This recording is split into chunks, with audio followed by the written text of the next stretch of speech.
Ladies and gentlemen, welcome back to round 9 of Women's Super League.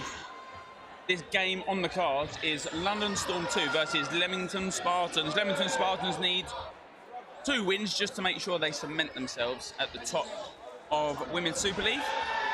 30 minutes ahead of us, 2 15-minute halves. My name is Greg Whitehouse and I'm joined by the Welsh legend himself. Tom Carlton. Hello. And we are off.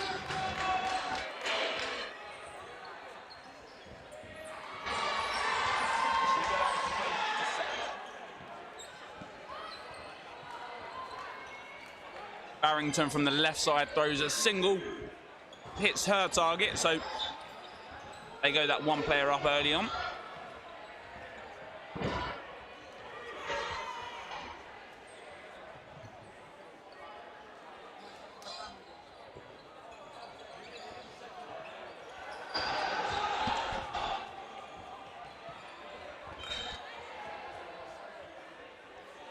Meg White dodges out the way of that, so Spartans are still 2 players up.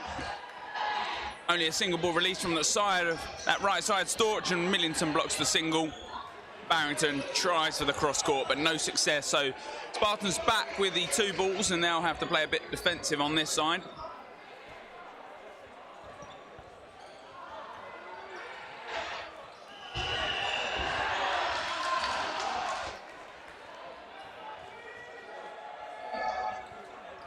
Two-ball release, but a different target. It's weird sort of play style there from Storm 2. Maybe that unorthodox play style. But it does give Spartans 4 balls, and a bit of a weird throw there, that both 2 and 4 throw instead of the middle 2 or the outer 2, as a lot of teams go for. Completely different targets. Meg White and Bignoid are on different pages there. I think they've called for ball, but they've thrown at different targets, maybe to try and upset Storm and play a bit of confusion into their hands. Spartans yet again with 4 balls. If Storm 2 decide to provide 4 balls to Spartans time and time again, this is what will happen. They'll start eliminating player by player as the set goes on.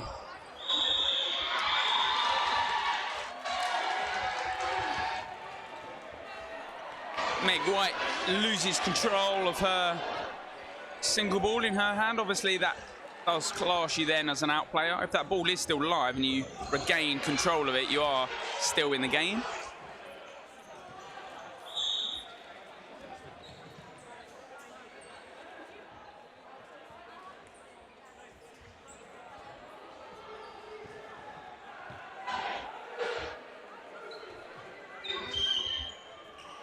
So that call from that left side, Barrington 2 get thrown at Millington, but she throws and dodges out the way in that same play.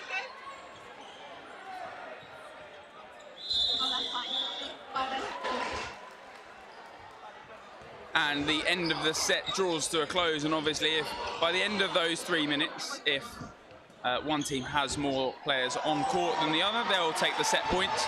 If obviously the teams are both tied, they both take a set point each. So obviously Spartans in this game to go 2-0 up.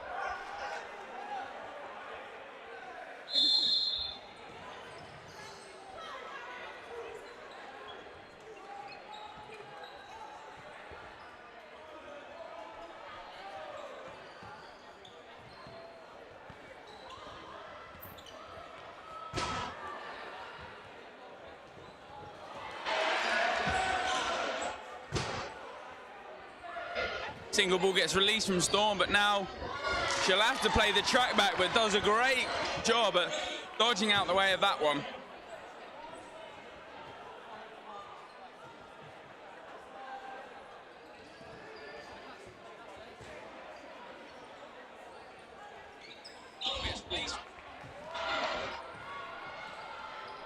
So Spartans yet again playing that dominance play style. 4 balls yet again. Storm have gifted them. It's actually going to be 5 here. 3 go at the left, but do not find the target. She's made the jump this time around.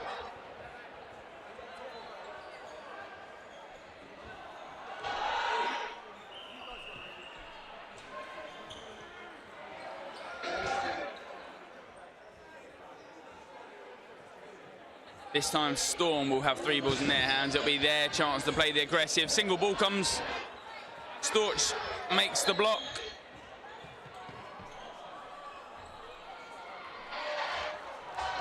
So obviously 2 players down now. Oh, and Storch takes the catch from that left side and provides the standing counter.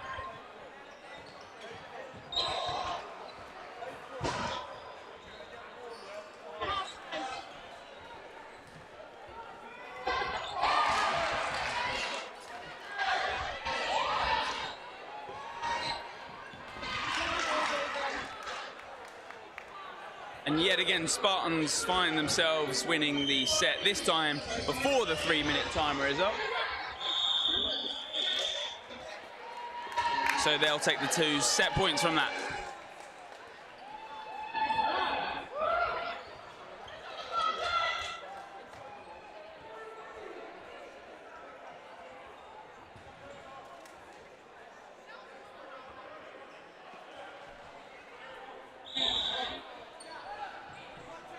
Play will resume there just as the blue ball from the other court comes onto this one.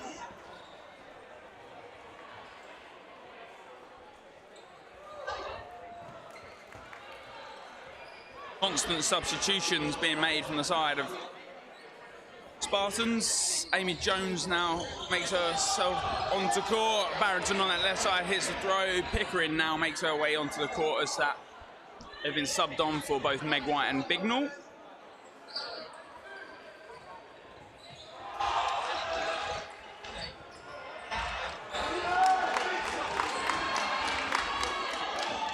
Yet again, some great throwing.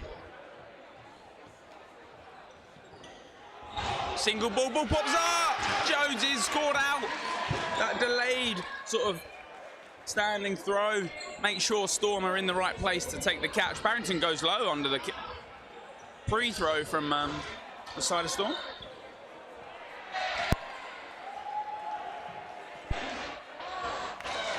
Harper with a block, and that ball is still a live one, and it takes out Millington.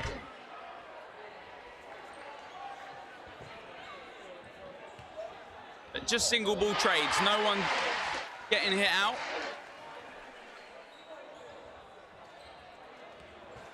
Cross court from Barrington does not find targets this time around.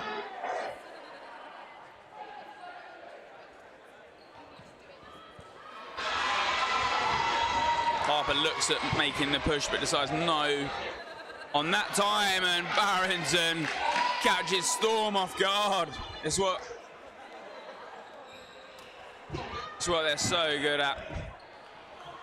Double onto Barrington, but she hides behind that ball.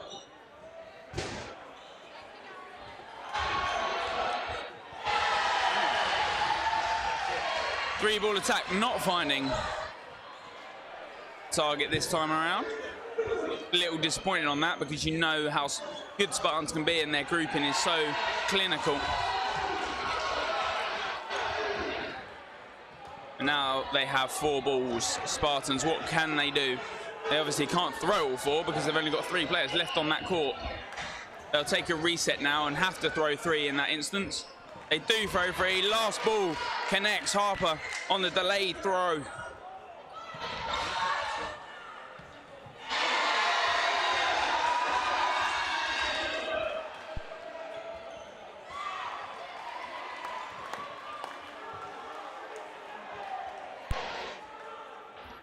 But now it's 2 apiece, so Storm have found their way back into this set.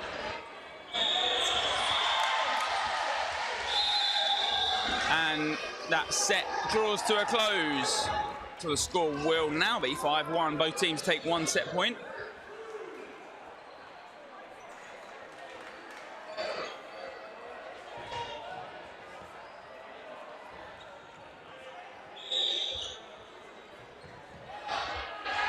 Both teams line up now for the 4th set in this game. Spartans currently up 5-1.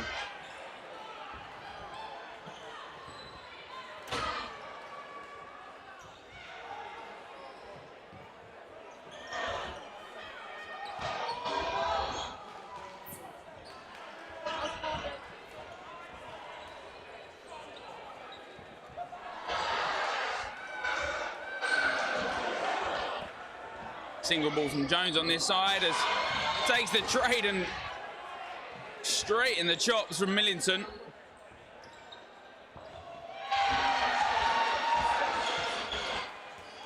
And then takes the catch. Pickering is hit out in that play, but now, yet again, Spartans have been gifted 4 balls. Make it 5.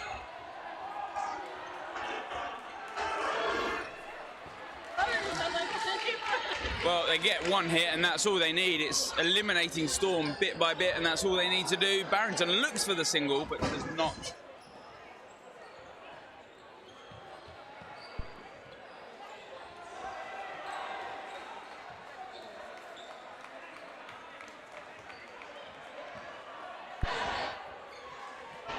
So back into the game, like we said, the score 5-1. Spartans up in this set, currently 5-2. Yeah, Storm 2, a lot to do there.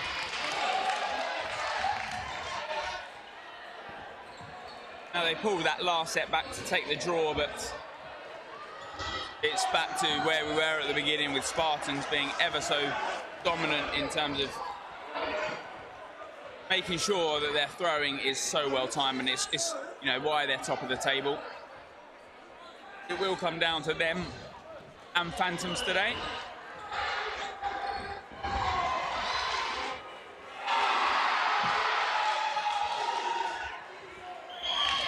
There's the catch to finish off the set there. Portland's going to go 7-1 up.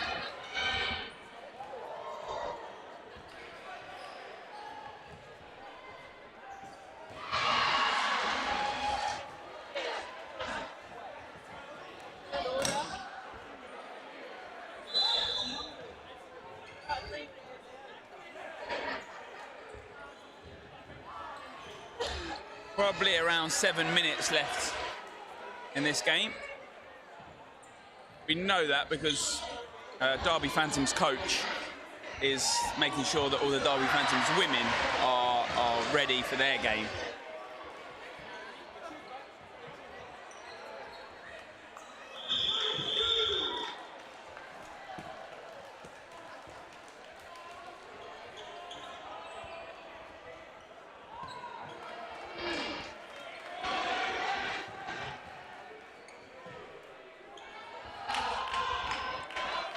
Interesting, Karen Pickering deciding not to throw there. So instead they reset with a 4. They get 1 hit, but a good trade. Yeah, Storm only 1 player down now. But those 2 balls don't hit the target.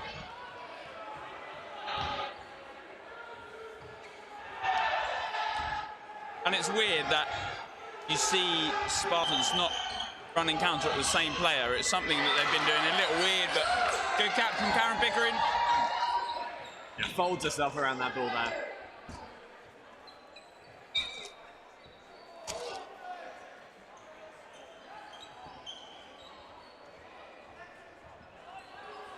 This time the same target.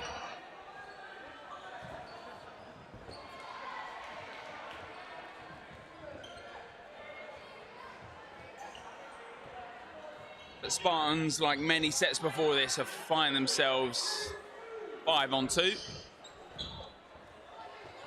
Both players wanted to commit to that trade, but no hits. And good honesty from the side of Storm as Pickering pushes herself to make sure that she gets the hit. The score now 9-1.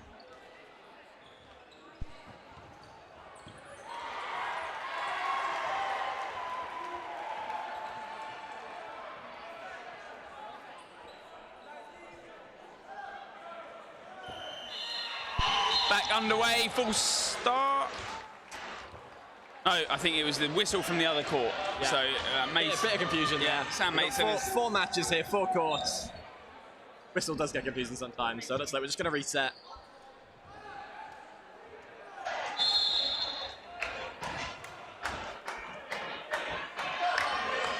And a scrap for that middle ball there. Both teams getting their hands on it, but Spartans come out with it.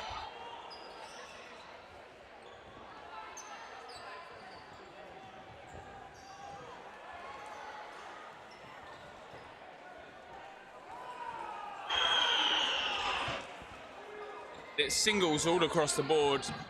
Barrington has been trying that all game and a lot of the times finding it a very successful one. She fires that cross court.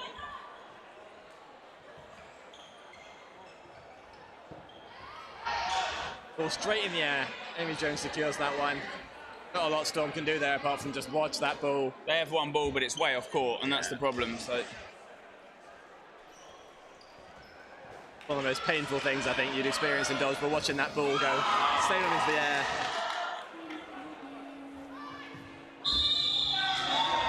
And obviously,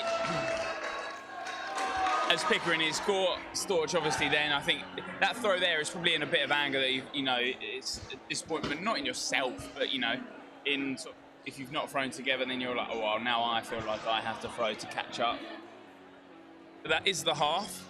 Score at the half. 9-3. 9-3 in favour of Spartans.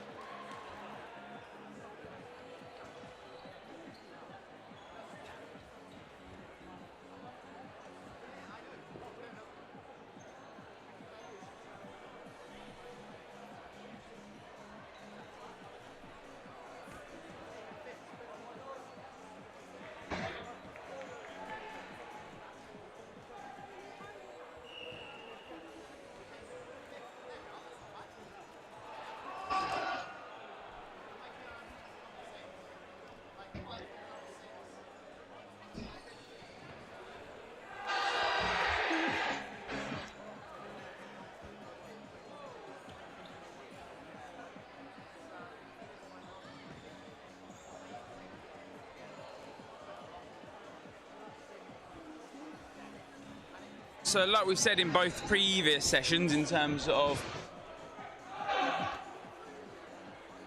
Men's Super League and Men's League One, it's not just about today. This is obviously the end of round 9 and the end of National League. A lot of people are thinking now towards qualification for British champs, but also qualifications, not qualifications, but tomorrow's tournament, the British Open.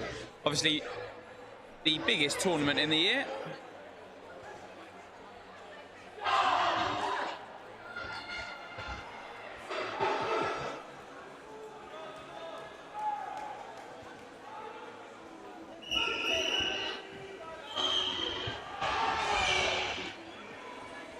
So if you're the side of Storm 2, who are obviously now you're looking at, you're in that relegation area. Are you looking at maybe damage mitigation? Yeah, I think at the moment, bottom 3, bottom 4 of this Women's Super League is very, very tight.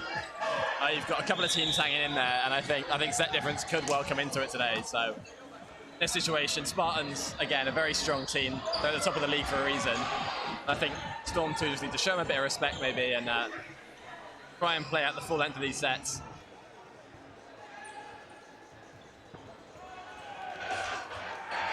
Yeah, so obviously Spartans and Phantoms both joint points in Women's Super League, but the set difference is 12, so only 6 sets in it.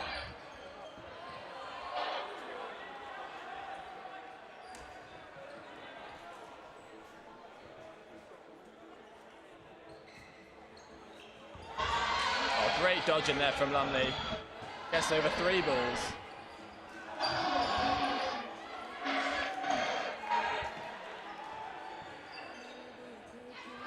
Catch straight into the hands of Karen Pickering. We know what she's like. She's such a prolific catcher. Yeah, two quick outs there for Spartans.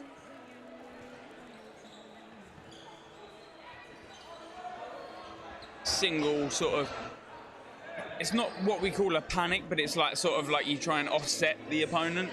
You know, you're on your track back, you have that ball in your hand and you sort of throw it out to... Spartans putting in a lot of well-timed balls here, but haven't been able to quite really make the hits this set.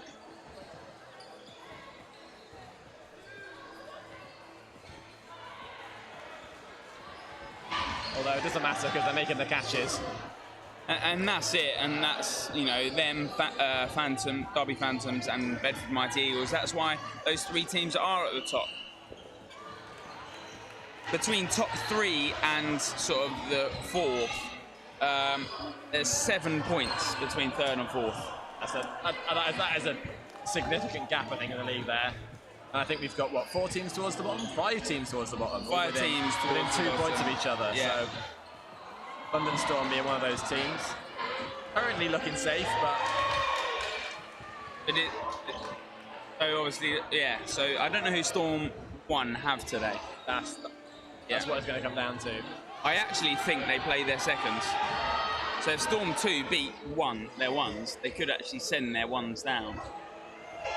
Which would be crazy when you think of that. I can't think of any time that would have happened. I guess maybe just shows I could tell you this is a bit of a throwback. I'm not sure how long you've been around Dodgeball, but the first ever Euros, I believe, England B team actually beat England A team. But Bignall doesn't find the hit, but time is out in that set. 3 minutes obviously played out. Yet again, they win another set, and it goes onto the scoreboard 11-3. And we'll see if Storm opt to just slow things down here.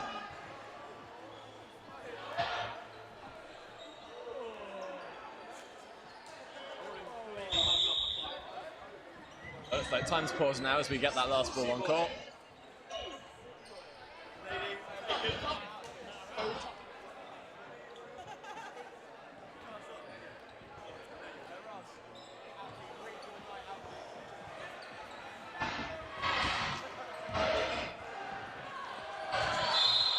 Another set back underway.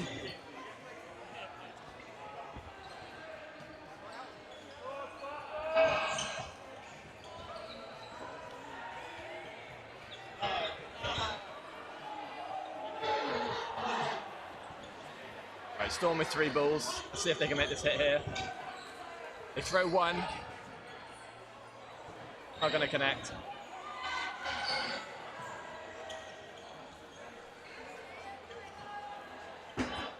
That's a free throw there. A little bit early. Spartans reset, take 4 balls.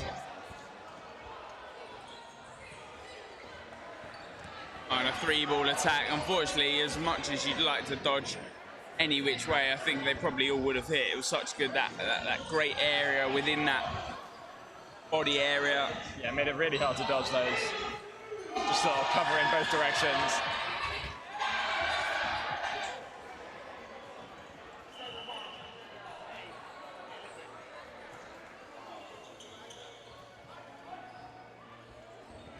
Now Storm do make the hit with 2 balls. It's going to be traded straight back by Spartans, and a lovely diving catch there. Harry Bignall.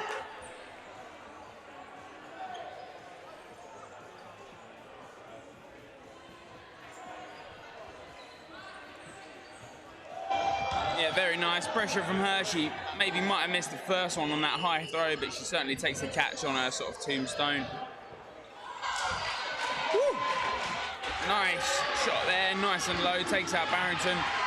Good throw from Lumley there. Yeah, Storm will need a couple more of those. And the 2-ball doesn't connect.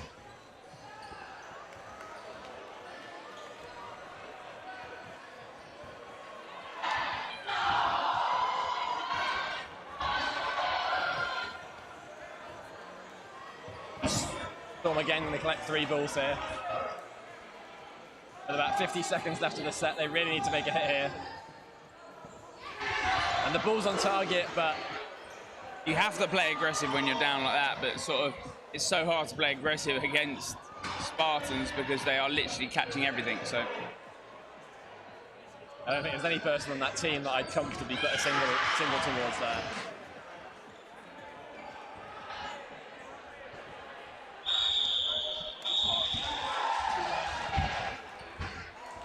And Lumley drops for the catch. Good decision, but...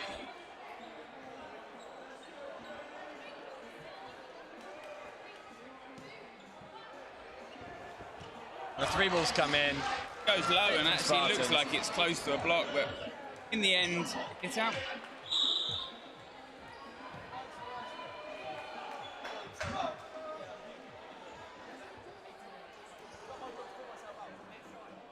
Yeah, and Spartans again just extending their lead here.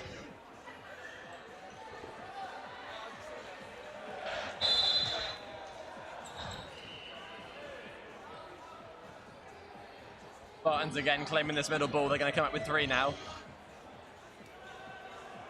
Pressure on the side of Storm.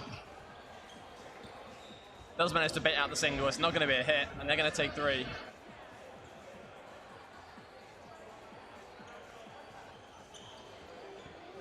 And it's a good single on target. Spartans looking for the catch, but not this time.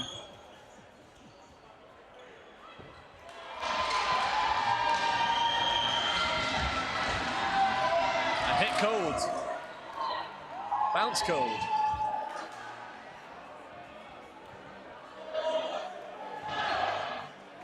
Bit confusion between the refs there, but Spartans do have now 4 players on court. It's going to be 2 players. One of the first sets they've actually been down, and a good 1-for-1 trade there. Take out Meg White. Now 2 players up, 5 against 3. 4 balls in hand for the first time, I think, in this whole game. And they throw a single into probably the one person you'd never really throw a single Probably into. the last person on that team. I mean, they got a lot of good catchers, but I think that's the last player you want to put that single ball towards. And 2 balls come in. Jones blocks them back. Storm with 3. Looking for a hit here to take the lead again. It's set. And they do make it. But it looks like it's going to give 4 balls to Spartans. They can only throw 3. Somebody does give away that last ball. Now they're going to have to dodge, and they are so close, but yet so far away from dodging that. Grace Martin just hit out on that last ball that's actually slightly delayed. It tracks her legs. The big throws up court from Storm there, but just not quite hitting the target. And no Spartans, they're happy to reset. They got 4 balls. They're going to throw 3 of them. Catch balls up! And it is. No catch. No catch has been called. Ball wasn't secured. Player hit the ground, touched the line. Saw the ball was kind of in one hand as she fell down. Yeah. Used the ground to support herself, but ball wasn't secured. You called out before that hit there. Now Storm, 1 player down. About 20 seconds left of this set. It's the double pre-throw coming in, but not hitting the target. They're going to bunch up and look for the catches. And 2 balls sail high. And it looks like an invalid's going to be called there.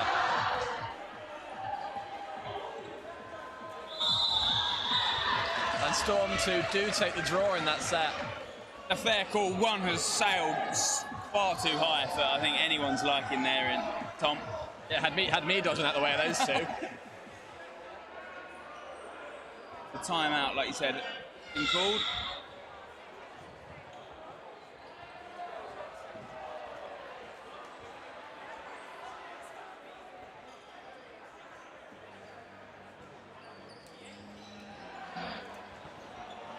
Yeah, refs discussing those that invalid call there, but I think it's a fair decision. Those balls were a little bit too high, I think. Maybe 1 was that very close borderline, and I think that one has been given valid. Maybe you get away with 1 there, but 2 balls sailing that high. If 1 is higher than the other and the first one's borderline, then you know you've got to be asking questions. The rest do just that, and you are out for an invalid throw.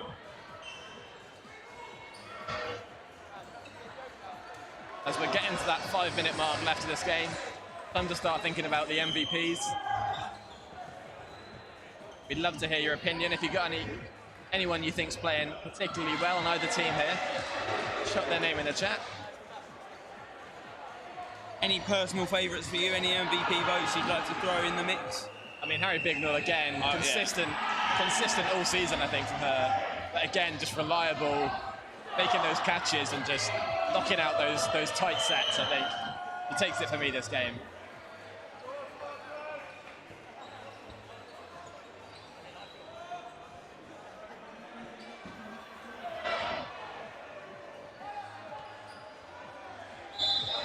And we're off again. 14-4 to Spartans here. Like we said, Storm 2 likely just trying to mitigate the damage here, as the bottom 5 teams in Women's Super League are so tight. This massive fight for relegation. Every point is important. And now we will try and update you sort of through the process and the live table as we go through the day. We just need to make sure we get all results from Women's Super League to do that. So.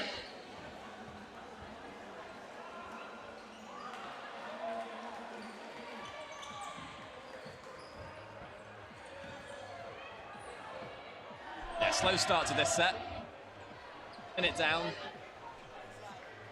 Both teams still with 6 players. And there's the single. A lot of hits now.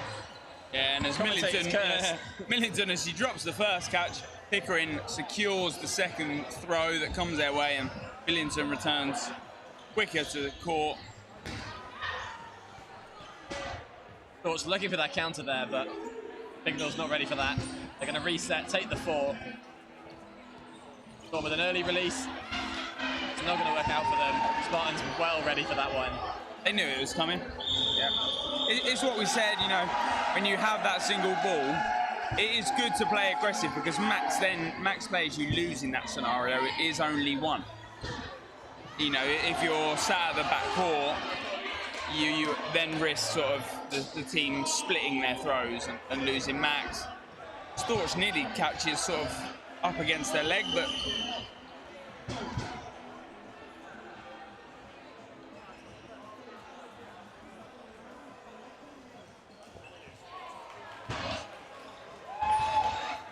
so for the votes, I'd probably say, I think Lumley on this right side. I know she's now subbed, but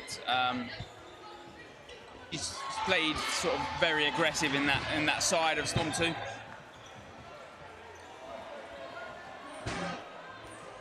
Spartans, again, big player advantage here.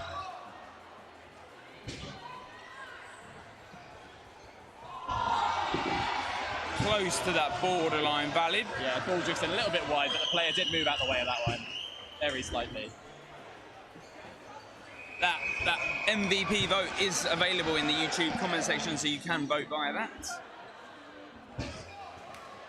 Let us know who you think. If you're watching back on the VODs, obviously double it's too counter late. from Spartans, not going to hit. If you're watching back on the VODs, then it's obviously a bit too late, and you can catch those on the Dodge Central... Dodge sideline. Dodge sideline, correct. And Spartans going to close that set out. And it's the set difference they need, as well as sort of Storm mitigating the damage their side. Yeah, both ends of this league very tight at the moment. 1 or 2 teams quite firmly in the middle, but still a lot to play for on either end. Especially towards that bottom there, teams fighting to stay out of that relegation zone. Bottom 2 teams will go down to Women's League 1 next year.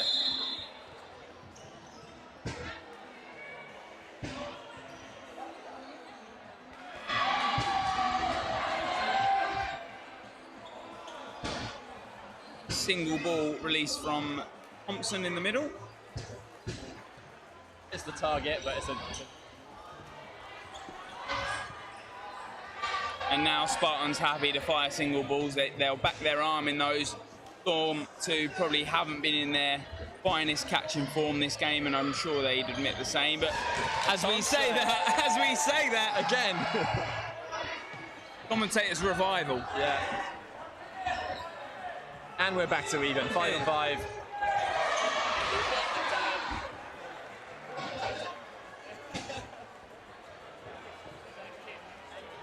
And now Spartans with the 3 balls, opting to throw the 1 at bull.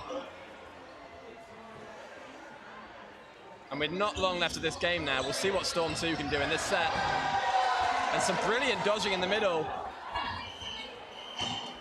And a bit chaotic from the side of Storm 2, something we've not really seen, because we know how disciplined London Storm as a whole can be. Yeah, for sure. And with about 5 seconds left on this clock. 3 balls for Spartans, they do connect. Apologies, I thought we were slightly longer than that. The Storch drops low. The ball follows her down and she takes that one easily. And that's going to be time. 6-2 in favour of Spartans, that set. This game's going to finish 18-4. A nice little score difference for Spartans there. They'll be happy with that one. So we'll input the scores. Valkyries on 17-2. 17-2? Not sure that's possible. I don't think that's possible either. That's not a possible scoreline, you're right. No. But Harry Bignall is the MVP for this game. A big congratulations to her. Very well played. Well deserved. Some great catches, as always. Distancy there. The score this side was definitely 18-4. Get back to you with the live result of the table here. Let you know which teams are in danger and which teams are. But for now, stay glued to your seats and glued to the TV, tablet, whatever However screen you're it is. watching. Exactly. Subscribe while you're here on Dodge Central and don't go anywhere because the game is right around the corner. Yeah, catch you in 5 minutes.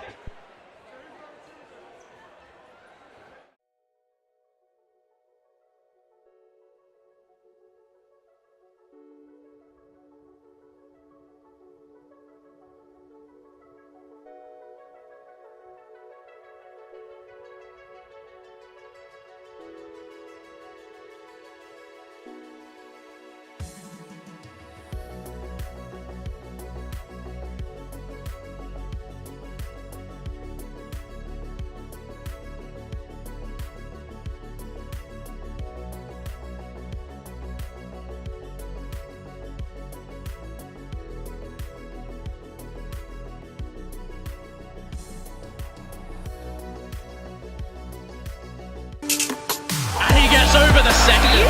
Ladies and gentlemen, welcome back. Here on Dodge Central. Yeah, so my name's Phil Williams. I am the new Wales Dodgeball manager, and I've come into post just before Christmas last year. I'm really excited to be in the role. So we are at the House of Sport, Cardiff City House of Sport in Cardiff, the home essentially of Wales Dodgeball.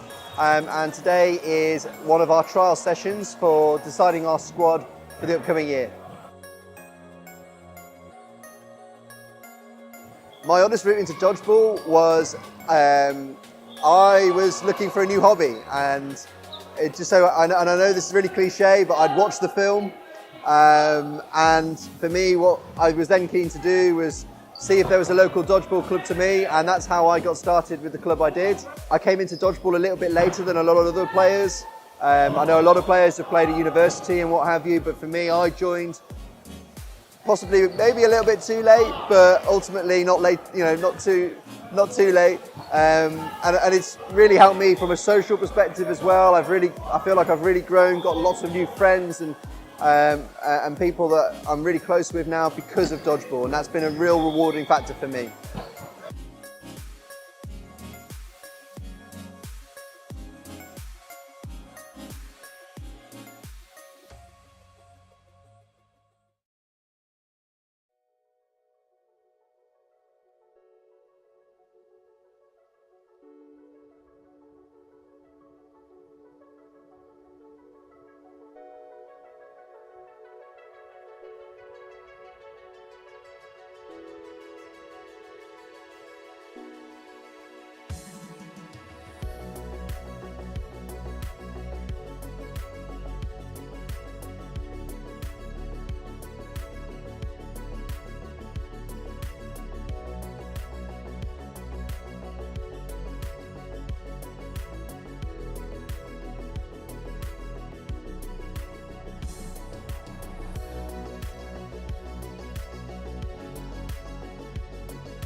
Hello. We are back for the second game of Women's Super League today. I'm Tom, and I'm joined by Matt Wheel. Woo! Yeah, this should be a good one. I think this. We've got, what's this? Second versus third currently. Oh yeah. Phantoms need to secure this one if they want a chance for the title. Mighty Eagles also need to secure this if they want a chance for the title. I believe at the minute, Leamington Spartans on 29 points, having played a game already today, so one game left. Derby Phantoms also on 27 points, that's 29 to 27, and Mighty Eagles on 26, so 1 point behind Phantoms. So second place could be decided by this game. One more game for both teams after this though, and both teams still. Phantoms still winning a chance at the title. I think Eagles can't now catch them. I think if they got 4 points, they would. They get the 30, yeah. Well, I think that would depend on Spartans' other game. Yeah, well, I think if Mighty Eagles take this one, they will overtake Derby for second. Yeah.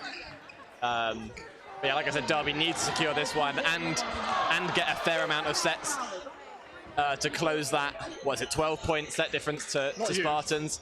Just doable, but again, Spartans with about a 14-point win over Storm 2 is going to put them in a really good position. So, yeah, the Derby with an early hit here, yeah, and a second one on the pre-throw. I think Phantoms with the best chance of overtaking Spartans. They have to beat Eagles here to do it, and a good set difference would be good for them too. All three medals to play for here. Yeah, once again, top and bottom of Women's Super League are very competitive. And Transa gets hit in the middle there. I think a little bit annoyed with herself. She finds herself too high up court for some reason. Sometimes you're just like, why am I here? What was my plan up here? And then you get hit with your block and you're out. Yeah, looked a little bit stranded there, but back to 4 players apiece here. And a single down the middle. And a response from Derby.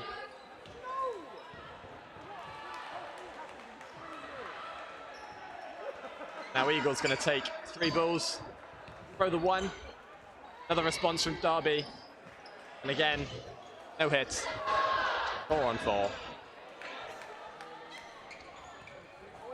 Whoa. Cross-court, that second in a row cross-court attempt from the Eagles side there. Just looking for the foot of O'Brien. Phillips. Oh, is there name Early change block comes in, Fish there, she couldn't get the hands out the way. Smart throw, I think, there, off target. Eagles are a dangerous team to throw like a ball at because they'll catch it. That's like the bread and butter of winning Women's Super League. The best teams have really good throws and really good catches. There's a few teams who have done really well solely off their catching. It's just so huge and such a big impact. A lot of very talented catchers in both teams here. Jumping attempt there as the ball sails under her, but the chest pass throw is obviously not as accurate as you might like with a regular throw. A very dramatic no hit. The after throw coming across, but blocked, and then a bounce into Allen there. But Phantom's going to end up with 4 balls. Eagles, Bedford Mighty Eagles clumping together to try and secure a catch here at the end of this first set. But Phantoms, smartly, with their timing in the outbox, know there's not enough time left for them to need to throw, but they just keep hold of it and win the set by 1 point. Good start for Derby, that's exactly what they want. Take an early lead, albeit by 1 player, but they played that sensibly then.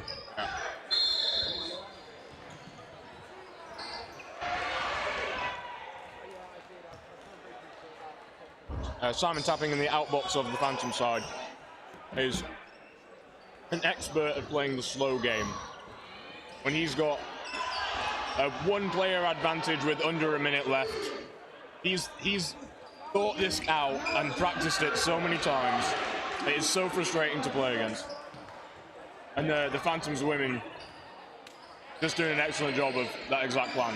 He's going to tell them exactly what they need to know, how long's left, make sure that they're on top of the knowledge, and then the players are playing a nice, safe game there. I think Phantoms are one of the best teams at that, are just dragging out a set when they've got that small advantage. Now Phantoms with 5 balls. Play 4's called there. Oh, huge jump from Abby Gower. Now 4 balls for Mighty Eagles. A big swing in the set. Let's see what they can do with it. And it's 2 balls. Almost a catch from Maddie Smith there, but can't quite secure that one. Mighty Eagles go up in the set with Derby on the attack.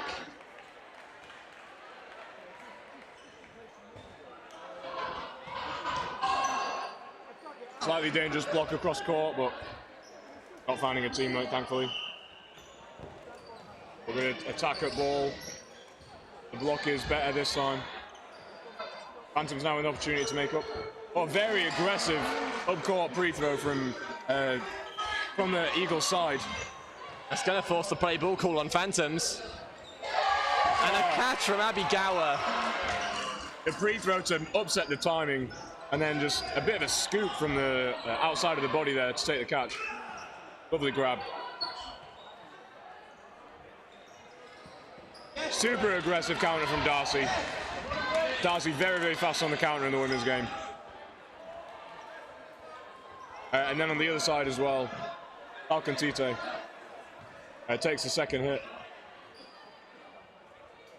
Phantoms now within 1 player. Up to throw 2 balls. Trying to even things up, but can't find the hit this time. It's going to give Eagles a chance to come back. It's only 2 at ball themselves. Again, the fast counter from Darcy. That's going to be a 2 for 1. Derby to even things back up here, yeah. Great result from them. 2v2 now. It's going to be Bedford here with the 3 balls. Just looking for that fairly safe single, trying to get the positioning right. It's at this stage of the game, you know, a bit of chess going on here, trying to get the right number of balls to get like the best chance at a counter. One of the worst places to be is actually with 3 balls when the other team has 2, and even numbers. That can be like a bit of a rough time because you're going to have to come up and throw 1 or 2 balls, and then the other team is going to get a counter with 2 balls. If you don't hit the target with one of your throws, then you're going to be in a bit of a rough situation. So teams often trying to get into the 2-ball position to get that quick running counter off. It gives you a lot of options, those 2 balls, I think. Oh. Single down the middle from Phillips, going to be caught there. Morris just drifts to the side and then sets herself, and a little bit of good fortune with the ball sticking between her legs there. She's got her hands on it as well.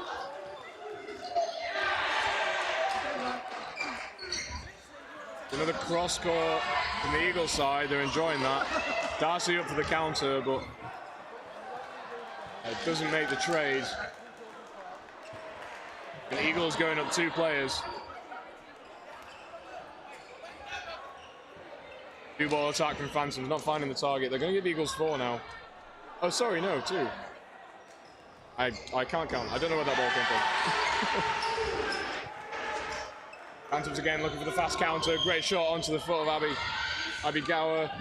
And the after throw from Josiah against Transford. Can't find the hit. Just bouncing before her. They're bringing it back by 1 player. Good shot from Dalcantite, and Allen blocks the free throw, evening things up.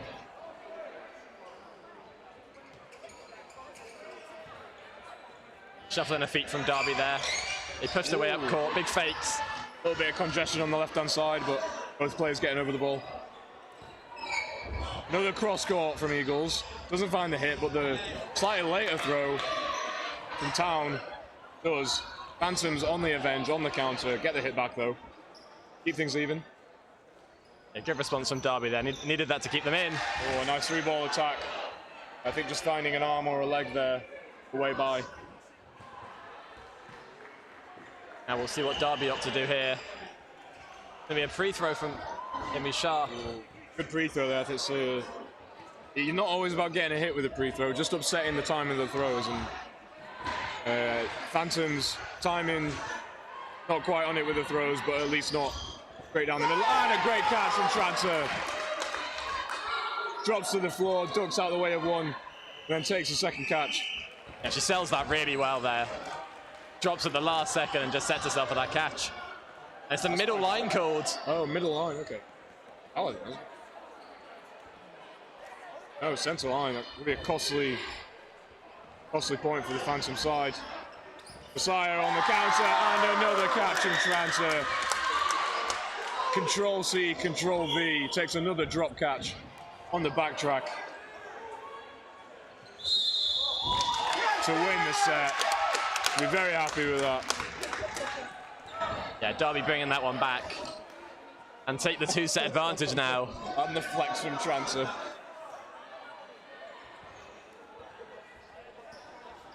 Taking them 5-1 up now. Great position for them to be in.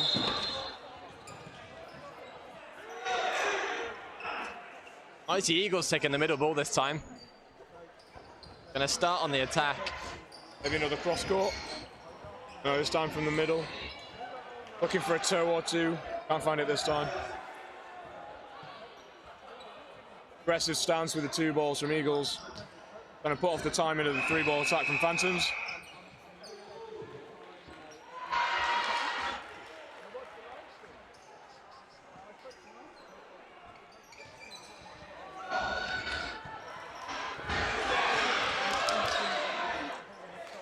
What happened to Dalkin Tite there? Darcy hit as she came forward. Dalkin Tite called out as well. So the hit that she made didn't count because she was already out. I think maybe off a rebound? Must have been a deflection or something. Yeah. It was the only ball that was thrown there, so. By the way, it's going to put Mighty Eagles 2 players up. Block on the 2-ball attack from Phillips. It does give Phantoms 4 balls. Chance to get at least 1 hit back here. And they'll throw 2 from the left. And they do make the most of it. Get 1 of the hits back, now they get 2 balls. Yeah, good result from that 4-ball attack there. And Phillips again happy to block that ball down. And Phantoms take 3. Oh, pre-throw, a block, and then And the hit does connect. Oh, and a great late throw from Allen. That big slingshot throw. She almost looks back at the camera when she's winding up a throw there. I've been on the other side of that, and you cannot tell where it is going. Whether you're standing at position 1 or position 6. Oh, great jump dodge there. Stays in court. Whether you're standing at position 1 or position 6, you don't know where that ball is coming out at all. It's very hard to read. Yeah, it's an interesting one. I mean, turns her back on the other team, so you'd think potentially a good throw, a good opportunity to free throw. But again, you cannot predict where that ball's going to come back at you. So yeah. It's like it's a perfectly balanced, video game ability. Yeah. It leaves you exposed, but you get that great unpredictability of not knowing where that shot. A great shot from Tranter across the court onto the foot of Gower. Yeah, she's really stepped it up in this last set and the one before with those 2 catches. She's looking for a man of the match, player of the match. Of course, the women's game. Very bad of me. MVP, woman of the match votes, which we'll do later on this game. Just keep an eye out for that. Yeah, back in the 3v3 here. The ball retrievers on the Eagles' side, tearing the board apart to try and find that 3rd ball. And both teams fairly happy to take the set to a draw there. Yes, Eagles still down 2 sets, but it's early on in the game. The worst thing you want to do right now is throw away another set trying to panic. So let's reset, take the draw, and try to go for a structured response in the next set. Yeah, and it's like just over a minute and a half left of the set now, and the half. Be a slightly shorter set. Might see a little bit more chaos as we get towards the end of the set, end of the half. There's more players left on court. Great dodge from Bonsignori. Apologise, I hope I got your name right there. Ooh, good 2-ball attack. A cross court onto Dalkin Tite. The straight one comes first, but the cross court from the other wing is hard to read sometimes. Does give Phantoms 4. Phantoms got to make the most of this in a slightly shorter set. Oh, Oh, not quite. That looks like a catch and then a block. Well, blocked with the arms, which is of course a hit. Not a great trade for Phantoms at this point. Not our court. No. Whistle on the other court. Still going here, so about 38. Somewhere around that, yeah. Phantom comes up. Content with a nice safe throw. They're gonna make Phantoms do all the work here. And with 3 balls. One player down. It's gonna be 2 balls, but neither of them hitting the target, and Eagles now just gonna slow things down. About 15 seconds left. 4 balls here.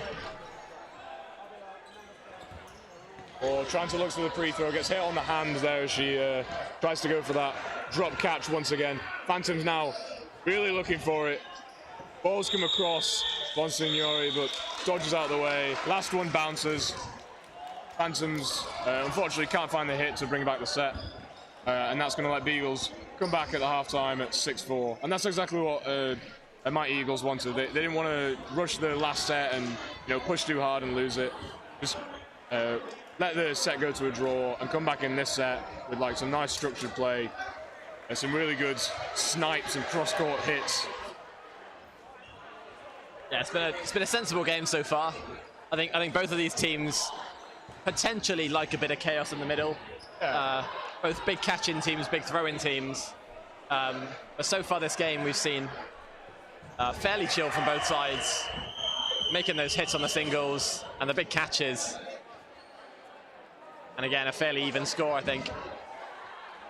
Yeah, not an insane number of catches, but some really high-quality catches in there.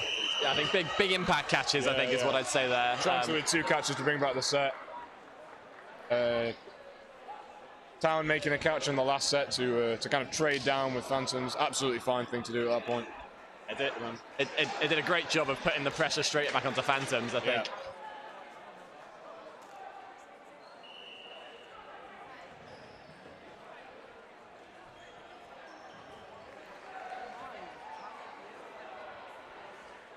Having a look at some of the other courts around. Rangers versus Sheriffs. Like 9-1 in favour of Rangers, unless they've turned the scoreboard around. That is the problem. There's half-time over there currently.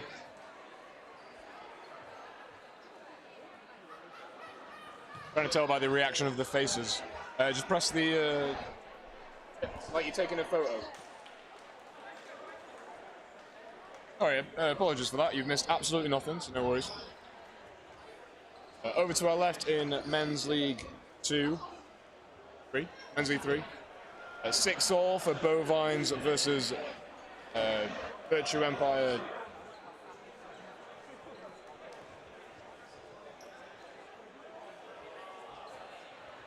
And on the far court, 14-2. Yeah. 14-2 to Mavericks against, I believe that's Burton's Panthers? Yes.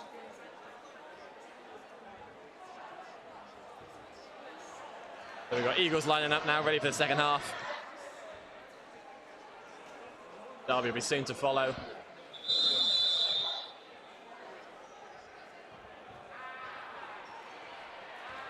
And Phantoms using every second of that half time. Yeah, we'll see if either team decide to change things up going into the second half. But again, I think both teams seen a lot of success with the way they're playing at the moment. So, his substitution spotted. I don't think any changes to either side. Same lineup for both teams.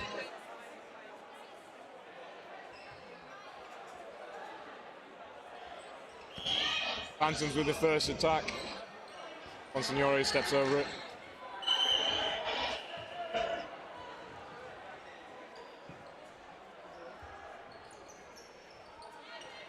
Again, looking in the middle. Eagles again. Just sort of coming up looking for the counter. Threatening, see if there's any chances, but nothing there, so let's back off, take 3 balls and go for a single ball. Structured attack. Phantoms doing the same. But Dalcantite thinking that she's maybe got a bit of an opportunity for a hit through the block. No luck this time. Pre-throw from Darcy. Hits Town. and rebounds for a catch for no bonus apart from a moral victory, a mental victory. 4 balls at Abby Gower there, but That is aggressive. Phantoms having a bit of a chat there after that. Probably not the plan to throw all 4 balls. They are going to now have a 5-ball attack coming at them from 5 players. Ooh, nice dodging on the left. Very, very close throws. But the dodging team just doing enough to get out of the way. Even if the late throw. And they take 4 balls. yeah, Phantoms do well with that and come out on top. They don't manage to make anything of the 4-ball attack. I think quite early in the game, Bonsignori was getting picked off a little bit by the singles, but certainly adapted and is doing a lot better in the last few sets. He's been sucking up a lot of pressure for the Eagles side and getting them possession back. Good single across there. Phantoms with a counter, block from Gower. Play ball on the Eagles side here.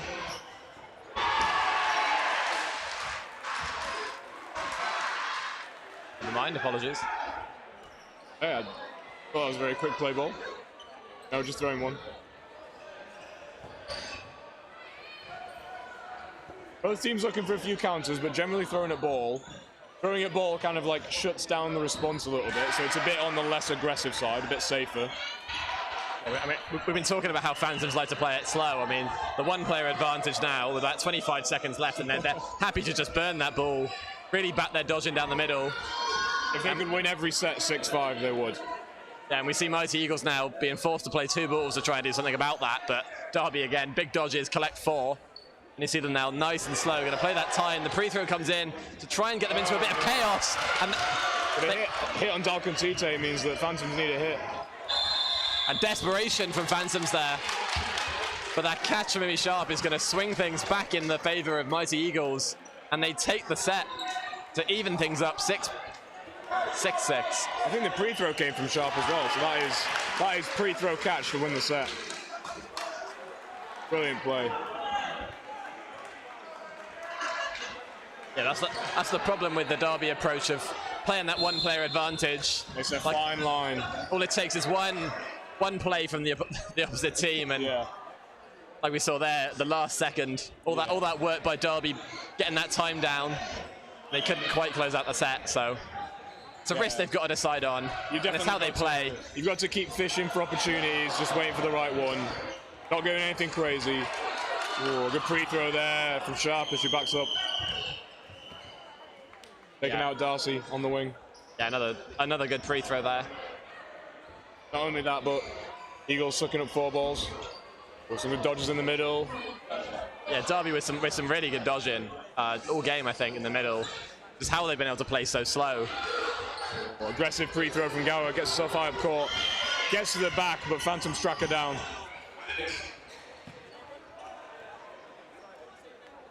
Selvey subbed on for the Phantom side now. Phillips. Just covering her teammates there, going forward. Cross court again from Eagles. Big counter from the Phantom side, and they find the hit against Town on the 2-ball attack. Yeah, Phantoms love that double counter, and I think that's probably one of the first times we've seen it today. It's been a slow game from both sides, but potentially after that last set, Phantoms deciding to switch it up a little bit. And they've been looking for the counter, but like not so much going, aggressive at ball. Let's just send it. Yeah, but it's going to give them the advantage in this set. Although Eagles with 4 balls. Oh, Tranter looking for the deflection off herself, trying to dive off court. Doesn't quite make it. The cover from the Eagles side to try and stop the catch from happening. Probably a little bit unnecessary, but just trying to stop her from being able to take that catch. I think what Trans was trying to do there was actually bat it back onto court so her teammate could catch it. As long as she jumps off court and before she lands it, hits it across. It is doable. It would be a catch. Got a short pause here as a shoelace is tied on the Phantom side. And we're going to be straight back on it. Phantoms with 4 balls. See what they do with this. I'd imagine probably going to be 2 coming up. They opt for 3 balls, and they don't make the hit. 3 balls at Josiah behind the ball. That's quite a defensive play to throw all the ball like that. Get that 4-ball advantage. Like, you'd think most teams would go aggressive, off ball, try and hit a 1 in or beyond that. Maybe back in their defensive plays a little bit more, waiting to get 2 balls, looking for the counters. Yeah, I mean, the 3 balls shuts down anything from Eagles. But if you're not going to put those balls on target, you're not going to get anything in return for that. So yeah, if you shut down the attack, you've still got to, at some point make a hit yourself. Oh, Selby! Bonsignori looking for the hit as Selby moves across the court to reposition herself, but turns out she knew exactly where she was going. Straight for that catch, and then straight off court into the outbox, brings the teammate back in. Lovely catch on the move. And catching out from Mighty Eagles brings things even again, and that's going to be time. Oh. And again at the end of the set, very, very tight game. Last minute catch brings them back in. Yeah, we're seeing a lot of similar play in this game, I think. Slow sets, and then the last 20, 30 seconds, as everything gets sped up a little bit. Yeah. Big plays, big catches all around, and yeah, again, important catches being made at the right times. And it looks like the Phantoms coach telling his team to calm down there. Maybe getting dragged into the chaos there towards the end of that set. Like we said, they've been very good at keeping their advantages, but a couple of last minute catches maybe. Yeah, which is maybe part of the Eagles' plan as well. Is don't rush it. If you're down by a player, the worst thing you want to do is go down by 3 or 4 players. But don't rush it. Wait for the right opportunity, and they have done that a couple of times. It's paid off. Yeah, the opportunity's been there. I think towards the end of the set, they've definitely taken those. And immediately 2 players down now for Phantoms. Yeah, a bit of a deflection in there in one of the earlier throws. Gets a double hit.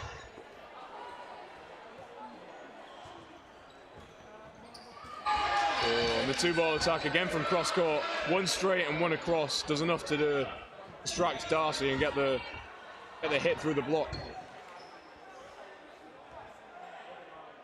And now big advantage for Mighty Eagles here. Single comes from the right. It's not going to make any hits there.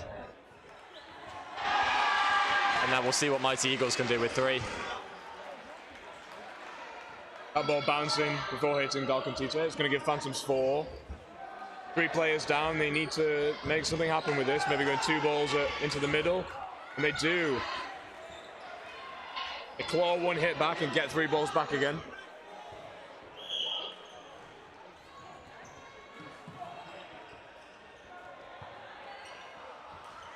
Then the 2 more balls gives Eagles a chance for the double counter.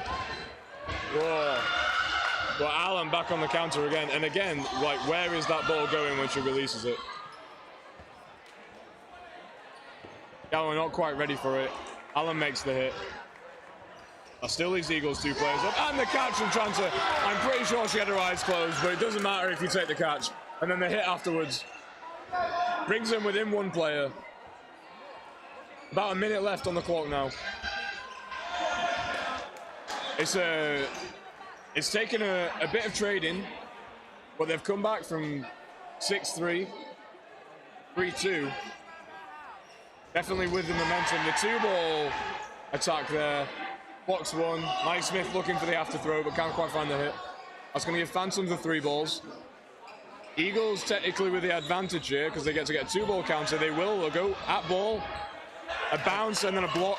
Yeah, timing's not quite there. Could have been 2 blocks there if they were both on target, but the 2 balls do come in, not going to hit. Phantoms give away 4 balls again. Not the worst point when you've only got 3 players on the other team. And we're down to that 15-second point in the set where we see chaos. And Allen drops for the catch. And it's almost there. Yeah, but all 3 balls at the exact same time. Like, such and Maddie Smith from Eagles. needs to find a player here to even things up. That's the time. Yeah. And the Mighty Eagles, for the first time in the game, I believe, take the lead here. Yeah. Really good work from Phantoms there to bring that lead back. Bringing it within 1 player. And immediately that's going to trigger a timeout from Phantoms, I believe. But clinical enough from Eagles be able to bring it back, to be able to take the set still. I think the catching out really kind of like give the Phantoms the advantage there. 5:43, is that what we said? 4:53 left. Hopefully we can correctly read the referee's hand signal. What do we think Phantoms need to change up for these last, well, potentially 2 sets of this game? I think I don't have any major points for them, any major feedback points. They've got to be careful when they inevitably get up and they're getting towards the end of the set to not like kind of lose their heads a little bit and make some maybe less than favorable decisions. I think potentially they've almost been trying to play it too safe, sort of that one player advantage. They're just happy to sit back and play with it. Yeah. But as we've seen, try and convert to like a 2-player advantage. Yeah, I think easier said than done, but you know.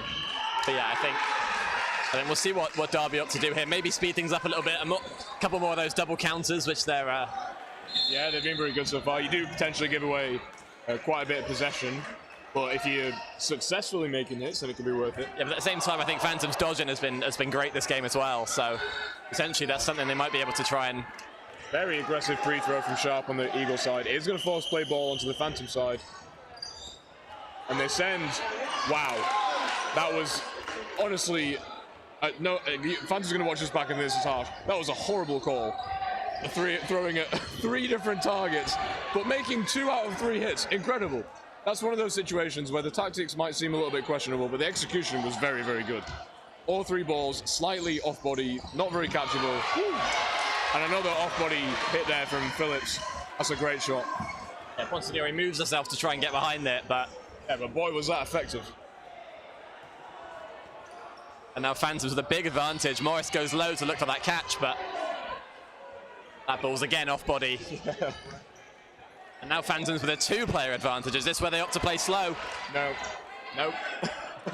That was a quick response from Eagles answering that question for us. You don't get the chance to do that.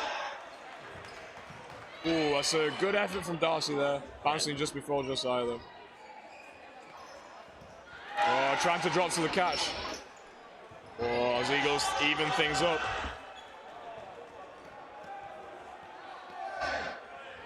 And just like that, we're 3-on-3. Halfway through the set. And the catch is secured there. Fumbles it, but does secure the catch. Seemed a bit unsure, but I don't think the second one hit it. That's. Oh, so it does secure the catch. Yeah, ball was there again, but so were the other 2 balls.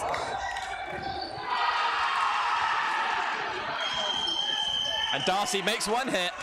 Got a minute left. He's going to need 3 more of those. She opts to throw at ball. Yeah, safe option. Looking for the free throw. Free throw does come in, but the ball comes from the side.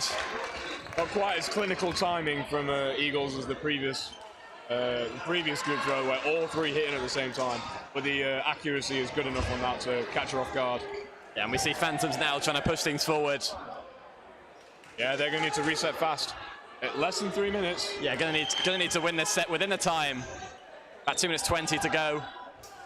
To win this set and the next one to bring it back to a draw. So almost impossible for them to turn the game into a win now, but a draw still on the table. A draw would in theory keep them above Mighty Eagles in the table, but it would give Spartans the lead. Well, the first position in the league, assuming they win their other game. Yeah, I think this is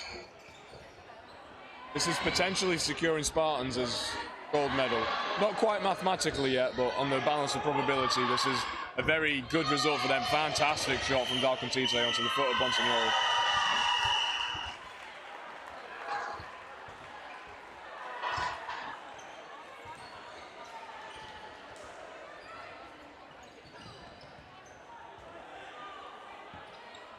Once again, we're getting towards the end of this game. There's time to get the MVP votes going. I never know who to pick in this situation. Whoa, the 3-ball attack.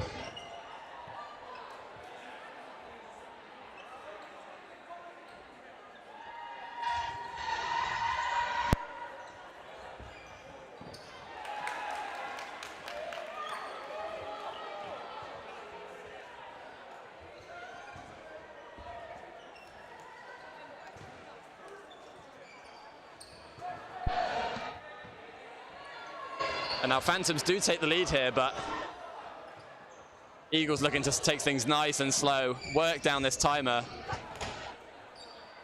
And Phillips rushes up.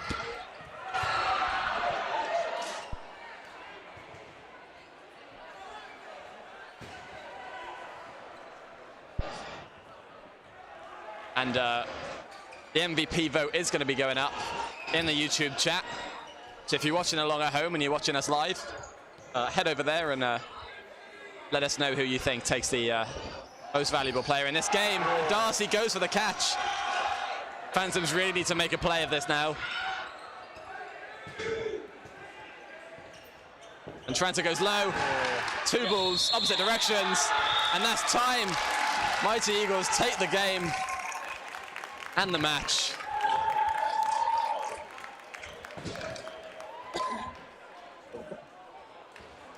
And the final score going to be 13-7. Mighty Eagles going to be very happy with that result. That's going to put them above Phantoms now in the table for second place. Well, they're both with one game to play, so I believe.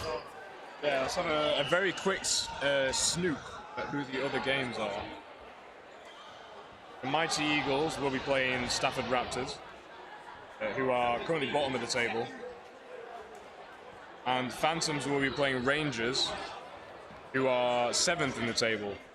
So I think Phantoms now are going to be banking on quite an upset from Eagles versus Raptors. That would be quite a result for Raptors to turn that game around. However, I think this season will be quite unpredictable, and you never know. Yeah. Phantoms got to go out and win their game, and then back Raptors. Yeah, 6 games still to go in this Women's Super League. 3 of them with us here on Dodge Central. We'll be back with you in about 5 minutes' time with... 1 second.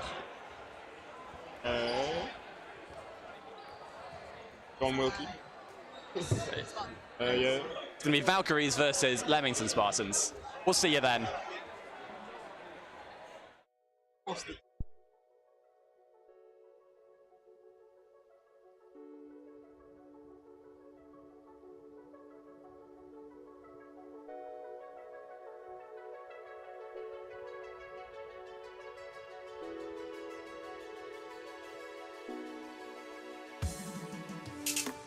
And he gets over the second.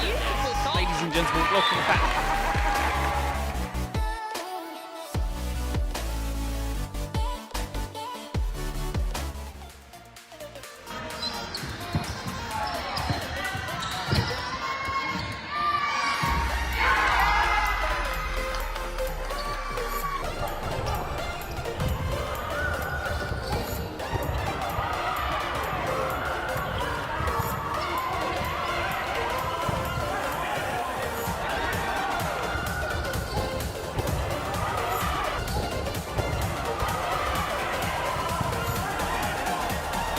Sailing high. Yeah, I think given us valid from the refs. And there's a catch, and no hit. What a dodge! And the last second, Storm managed to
Hello and welcome to Game 3 of Women's Super League.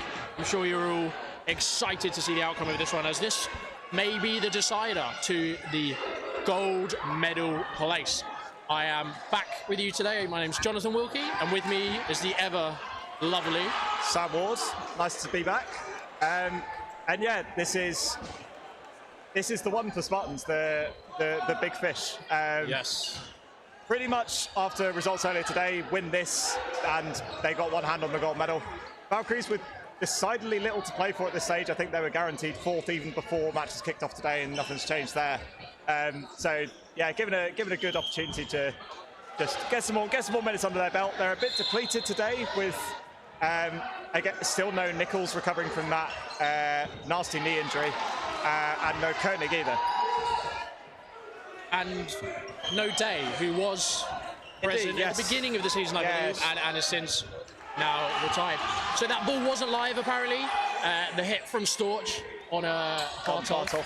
Indeed. It was a very good quick start. Just unfortunately, it wasn't live. A little jumping of the gun. Barrington making no mistake on Suffolk.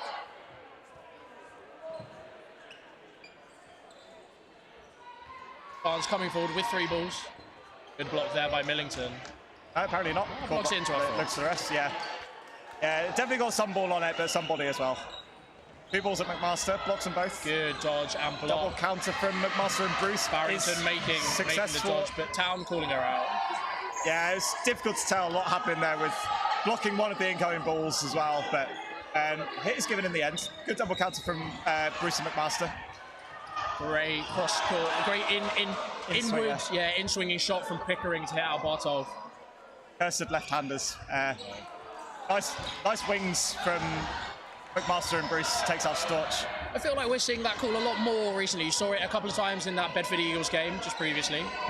We've used it a lot, Spartans. It's just a call that I think England used quite a bit at Euros as well, that cross-court, drawing the attention of the ball holder one way and getting them with the other shot. So as we're talking about it, another one.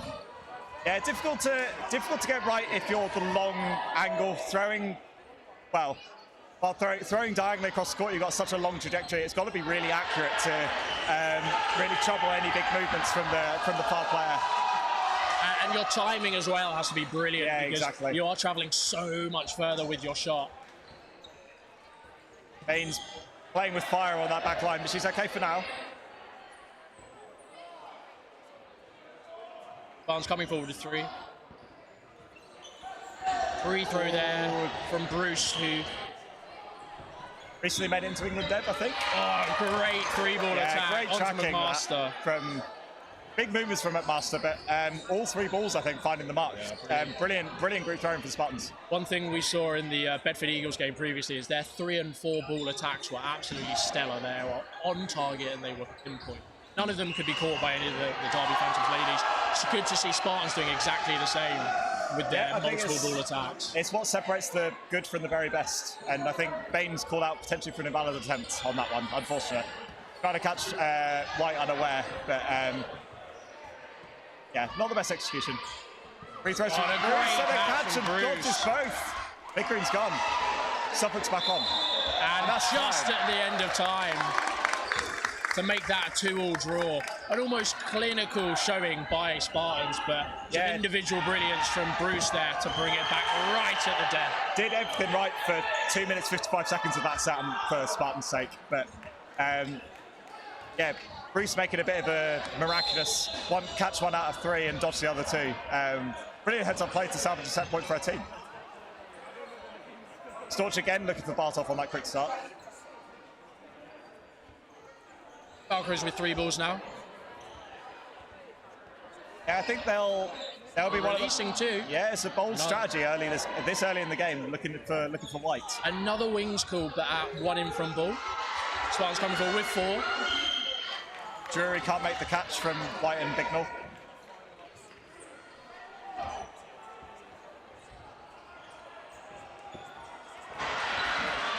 A bit of a slower call there. And I think that Master called out. I think that might have been called out for invalid again. I believe so. I'm not sure, but yeah, again, like we say, that's the risk you take when you're throwing that long angle. It's got your margin for error becomes increasingly small when you throw that increased distance. Yeah, of course. And it's a very tough.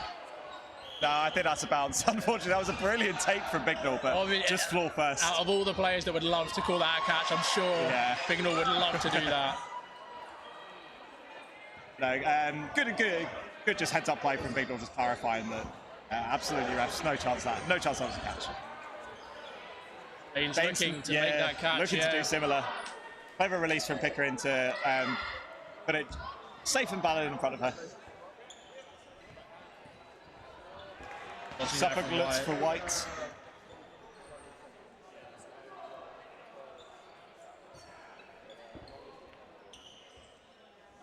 Bruce making the block. Ellington replying with a comfortable block. Yeah, both teams taking a bit of the sting out of the game, playing a little bit cagier as it stands.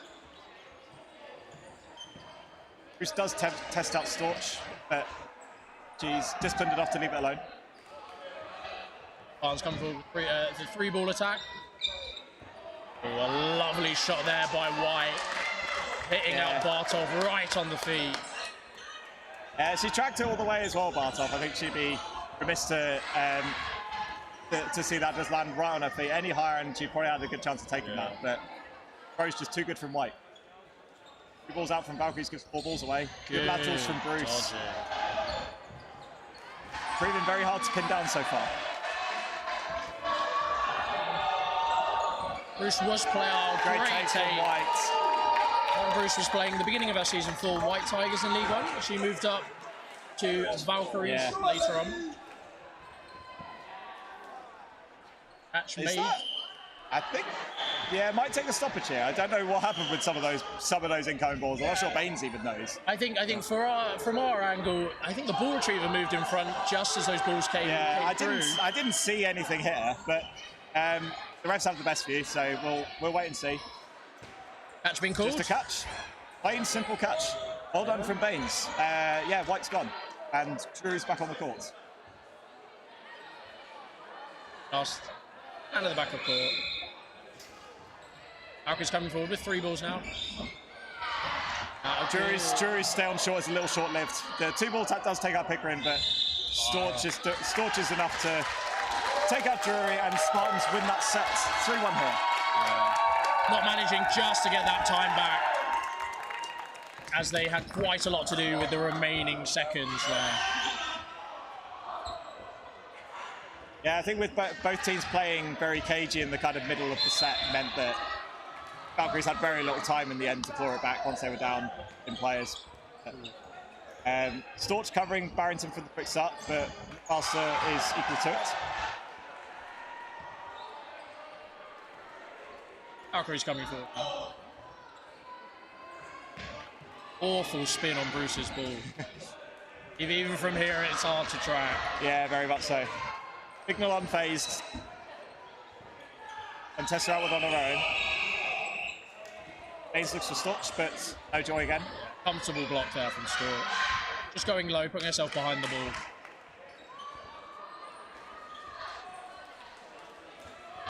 Bruce tests out Millington with a pre-throw. Barrington doing a nice safe single just to reset, burn the play ball and set. Yeah, both teams looking a little uncomfortable with 3 balls at the moment. A lot of single balls going to ball holders, trying to negate any countering opportunity. Once again there from Pickering, trying to find the feet of Baines. Baines likewise countering onto a closed target with White with the ball. Makes it fairly easy box so far. Still no casualties from either side. Interesting to see from the Spartan side of things, as they're not playing normally as I'm not sure aggressive is the word, but they are quite a impactful team. Certainly, yeah. And I think the pressure of this game may be playing a bit in their mind. It's a very difficult mental challenge to play expansively in when the stakes are this high. Like, Spartans know that any kind of slip up is almost certainly going to be pounced upon by Phantoms or Bedford Eagles. But they hold all the cards as it stands and doing enough to keep Valkyries at bay so far. And with the score from earlier, from the Bedford Eagles and the Derby Phantoms game, I think the win is the most important thing here for Spartans. Oh yeah, 100%. And a win by a set or 2 sets, it doesn't make a difference. They just need those 2 points. Still, again, both teams fairly cagey with their 3 balls and subsequent counters. Suffolk's still the only player to have made their way to the outbox thus far. Millington again puts one onto Bruce. A lot of respect there from both teams, from the catching ability from these singles. You have such a strong throwing team from Spartans and Valkyries there. Brilliant shot from Baines. Again, another wing school finding its mark. Does give away 4 balls, but takes out white in the process. The respect for the catching ability of either of these teams. Bartol being hit there by a good 2-ball attack. Like we say, and the timing had to be that good as well. I think both balls just getting in each other's way for Bartol. I think had one been late, then I think she'd have been all right. Bruce looks for the catch on Barrington, but the throw's a little too low for her to pluck. And the set there goes to Spartans. Very clinical there. It isn't the most exciting wall-to-wall dodgeball, but at the end of the day, it gets results. You can't argue with results.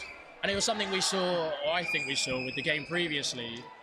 The Bedford Eagles and Derby Phantoms were just feeling each other out for that time, and just making sure that they didn't really make any mistakes. Because at the level that these teams are playing at, yes, they are exceptional, but it's who makes the least mistakes really that are going to come ahead. And well, I think that set was quite telling in that Suffolk was. I think Valkyries gave away 4 balls on 2 occasions, and Spartans punished them with 2 hits, and that's really the make or break of this of that set when there were so few hits made. Spartans doing very well to survive pretty much anything Valkyries throw at them. Spartans winning that set, I believe, 5 players to 4. And all you need to do is win by that 1 player. Yeah, just get the 2 maintain points. that advantage for as long as you can. As we say that, there is a bit of chaos, a lot of releases going on. Yeah, Barrington doing well to command a lot of territory and baits out a couple of free throws from Valkyries. Bruce taking another brilliant work from Bruce. He's been a thorn in Barrington's side so far. I almost thought Pickering had taken that, but it was a strong block from Bignall. Bignall had other ideas. Valkyries with the player advantage. I think let's see if they can. I reckon their game plan will be to try and do similar, but Spartans do make the 2-ball attack onto Suffolk.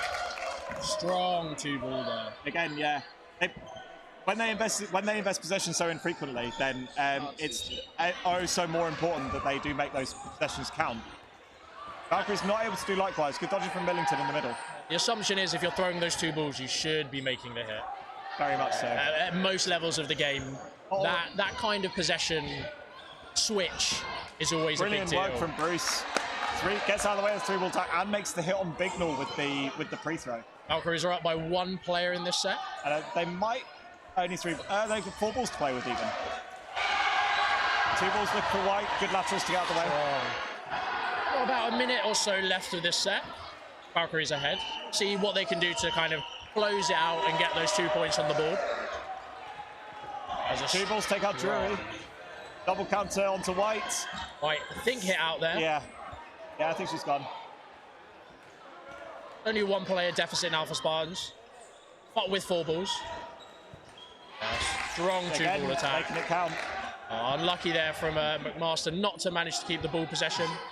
Unfortunately. Why we play dodgeball. 3 on 3 now. 4 balls here for Spartans. About 30 seconds or so left on our clock. Free throw looks for Storch. They got all 5 now. Throw 3 at McMaster. Brilliant take from Millington. In the air. Superb from McMaster.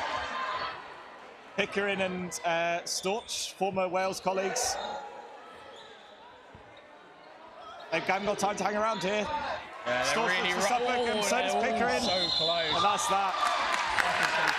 Taking the set from some lovely play by McMaster. Yep, in a very similar ilk to the first set with Valkyries scrounging a point from a catch from a multi-ball attack. They do exactly the same there from McMaster. Brilliant work. 5-3. Valkyries back within striking distance.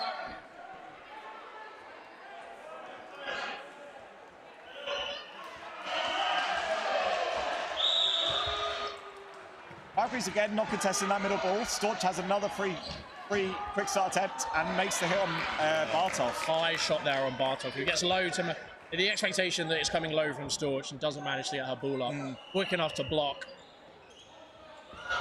Block from White.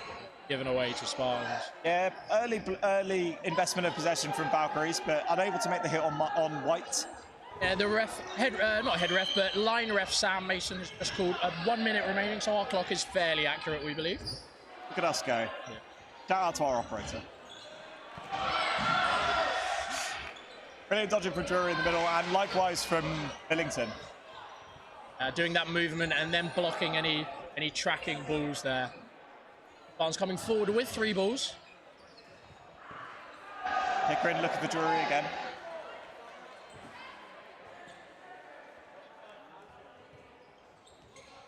Two balls onto Storch. Hit there, I think she's given. Yeah, she's gone. Hasn't managed just to get over that second ball. Not long left now. 5 apiece with about 10 seconds left. Hit onto Suffolk. Brilliant timing from Bignell and Barrington. There are a lot of Bs in that. And there's the set. Big set for Spartans to win that. Gives them a 2-set cushion going into half time. 7-3, and I believe that's the half. Yeah, that is the half. I think it's a very, as we said earlier, very telling half to show the position that both teams are in. I'm surprised that Valkyries are playing as succinct, I think was the word I like to use, as they are being very clinical. Yeah. The scoreline is quite close, and they aren't. The game's not running away from them, as you'd expect from some of their previous scorelines against teams. Yeah, 100%. I think Valkyries are doing very well at holding their own, but I think that basically the make or break of the set is whether Spartans make a hit on a multi-ball attack or whether Valkyries pluck a catch. It's basically been the long and short of it. Yeah. And I think that's not really a particularly long-term viable option for Valkyries to play over a 30-minute half. Spartans being a lot more clinical with possession than Valkyries are at this point, but Valkyries certainly have it in them to start really causing some damage with their 2-ball releases, but they haven't been able to do much of it so far. I think also Spartans maybe have cottoned on to the wings call that's been coming out a lot from Valkyries. I think it's also Valkyries are losing a player fairly early on in the set, within the first 30 seconds to 45 seconds. And then Spartans are happy with trading those 1-for-1s where you give us 2 balls and we'll give you those, where you give us 4, and then we'll give you 2, and like switching that possession, and then they're happy with just 2-ball attack, and the hits from that. Yeah, it's been very rare that we've seen Valkyries go up in a set, really, and as evidenced by the fact that Spartans are very happy to just play safe, throw 1 ball, wait for 4, like rinse and repeat. And then Valkyries do eventually have to give them 4 balls to try and make something happen, and then Spartans are there to punish. But if they can continue going up in these sets, then I think Valkyries are going to have to pluck out a lot more moments of individual brilliance to really live with them. And it's just the Spartans' way, I guess, is the clinical kind of grinding out that we've seen from, I would like to say, all of their teams, being part of one of them. But I think that's a fair assessment, 100%. And it's good to see in the women's game as well, where it is such a different game to the men's, and the ethos and kind of philosophy that's been brought over is as present. Substitutions now, though, for Spartans women. Meg White being brought off for Amy Jones, and no substitutions on the side of Valkyries. I'm not sure I'm not sure they have the luxury of that this time around. Looking across court, they do not, sadly. But yeah, bolstering up that wing, taking off Meg, who's been playing at Meg White, sorry, who's been playing at that 2 position. Yeah, Jones possessing an awful lot of firepower herself, plenty of experience in the game. Not putting it to brilliant use there. Bartov finds her mark eventually. And that is what we like to say is the commentator's curse. You can thank me later. Yeah, brilliant post-standing by Barrington there. Millington getting herself out on the opening rush. I think uncontested for that middle ball. And not a way you'd like to start a half, but yeah, these things can't be helped. But still only one player disadvantage for Spartans at this point. Thoughts looks for Drury.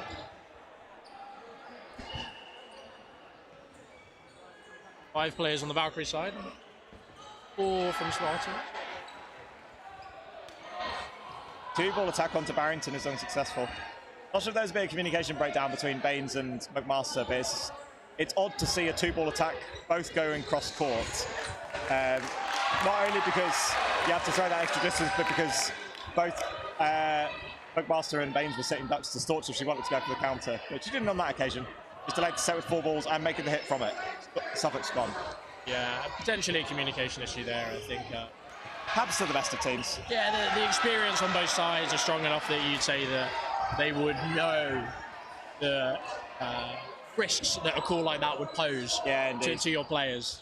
It has its points in trying to catch out Barrington because it isn't quite by the coach's textbook. A slightly more orthodox 2-ball attack onto Storch is successful though. Valkyries restore their 1-player advantage, but do give away 4 balls in the process. Storch doesn't manage to get her legs out of the way, going high, but not managing just to flick. Oh, I'm not sure about that. Yeah, no catch, I think. Yeah, McMaster knows. Very honest there to say that she hit the ground. There's no catch. Yeah, I think I couldn't see it from here certainly, but definitely given us no catch by everyone concerned. 2 balls. Still now level 3 here. balls on the side of Spartans. Yeah, Valkyries probably pose if they want to try and throw in a counter opportunity here. But the Spartans will give them the opportunity to do so. Bignall looks for Drury. Dodge there. Yeah, fairly new addition to the Valkyries roster, particularly with some of their recent injury woes. Yeah, certainly a step up from Uni Dodgeball for Drury. Not looking out of place. 100%. No, she's fitting in very well in the system. One's coming forward with 4 balls. Brilliant shots. Good. Bartle doesn't even move, and they find both of her feet, I think. Some brilliant accuracy from Barrington and Pickering. Harry Bignall takes the bit of a rogue run from Drury, unfortunately. Maybe another one of the spectators' curves. And that's the I should find a new job.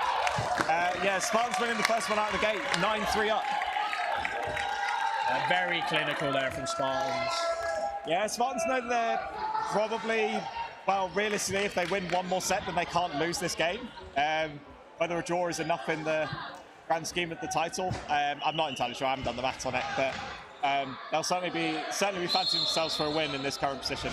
I believe a win will confirm it, and a draw leaves it out of their hand. Very well. So not 90%. I'm not certain on that, but that's what I think. Oh, a great single there from Jones. Brilliant fakes as well from the 2 holding players, taking out all the attention off Drury. McMaster baits out a pre-throw from Storch. 4 balls for Spartans. They don't make brilliant use of it for the first time in what feels like ages. Suffolk gets out of the way. True. Valkyries coming forward with 3 balls. Another wings call, but Jones survives.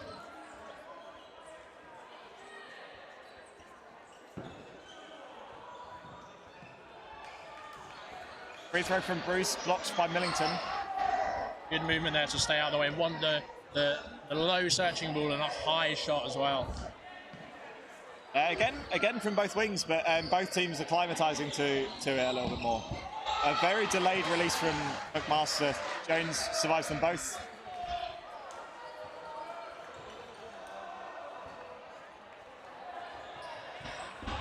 Good laterals again from Suffolk the other way. McMaster tests out Millington, but doesn't make the hit.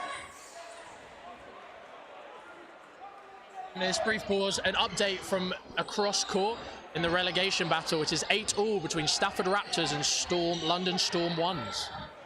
That is a must-win for Raptors, I think, that game. I think that's a must-win for both teams, to be honest. Now that London Storm Ones have been kind of thrust into that relegation battle by Bedford Rangers at the last meet.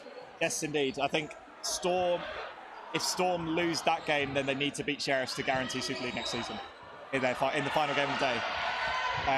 Which you can watch again on this stream. So Storch have fun. Just managing to get out of the way.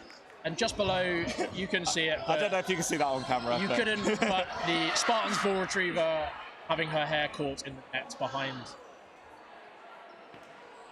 Gedling, I think is on the team sheet today. Although she is. She I think did play. she's recovering from injury, so I'm not sure she's playing a massively focal part in this game. Certainly, she played some of the Storm previous.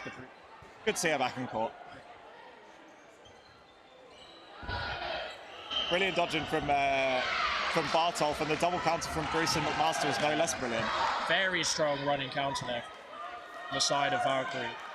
Billington doing a good job of making a decision, but just not managing to block the balls. Spartans blinking throw 3. And that's a hit on Pickering. I think that's unfortunate. Barrington just obscuring her view. Barrington looking for... Yeah, I'm not sure if they got time to hang around. Yep, again, like, Valkyries needed to start the comeback pretty soon, and they've done just that. 9-5. There's 2 sets in it. And Harper makes her bow for this set. Millington's off. Harper having a very good game against Storm 2, is taking a lot of clean catches. So we'll see what she can add to this Spartan side that have looked... Spartan is not exactly bereft of strong catches. No. Already.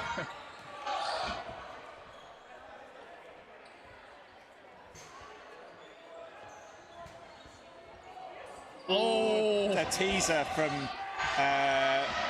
Bartolf. Yeah, inadvertently blocking that ball into a catchable area, but the cover from Baines is good enough to dissuade Jones from going half a level forward. A great shot there by Pickering off the shoulder of Bartolf.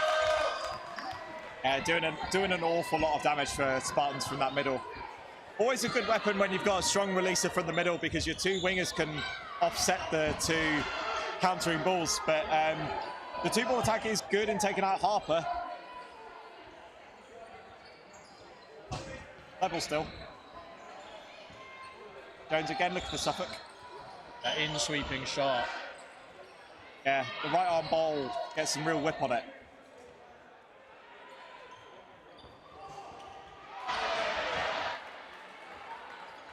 Slow approach again from Valkyries. Doing best 2 balls on Barrington.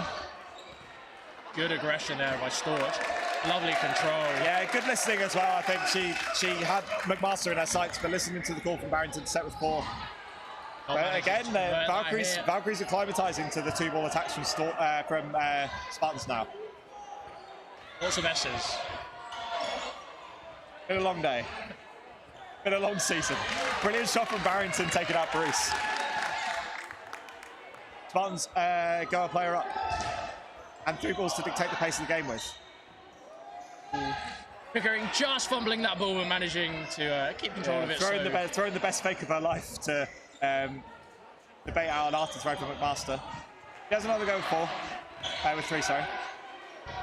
Oh, brilliant from Barrington. Shot low. A cheeky toe snapper is what we call it. An absolute laser to the feet. Yeah. Brilliant from Barrington. Oof. Dangerous block from Storch, nearly takes out her compatriot Jones. We've got about 6 minutes left in this game. We'll be looking at... Shot from Barrington does take out Baines after a momentary debate. We'll be looking at discussing an MVP from either side. I think... A couple of good candidates, certainly. At least... McMaster does take out Jones. Just as I was about to mention, McMaster from the side of Valkyries, I believe, has had an absolutely stellar game. Yeah, I think McMaster and probably Bruce as well have been doing a lot of damage for Valkyries. Yeah. From Spartans, that's a tough one to pick. I think I'd probably get towards Pickering. I think she's been doing incredible surviving in the middle, as well as making a ton of hits with that ball. And Barrington, I think, is Barrington's been very strong. I think Jones has had an absolute stormer since she's come on. Yeah, she offered a real amount. She's really galvanised that Spartans team. But yes, could only pick one. Just looking at the chat, we have a comment from Jedi Pants, Sam Ward. We live you. Thanks. I think has been corrected to love. I love you too, Jedi Pants. I think. Anyway, a timeout taken, and I think it's a bit of a... This game has probably gotten away from Valkyries a little bit, but still, yeah, it's So during this timeout, we'll stick our MVP poll up. I think we're selecting Pickering from the side of Spartans and McMaster from the side of Valkyries. Yep, please vote in the chat. Yeah.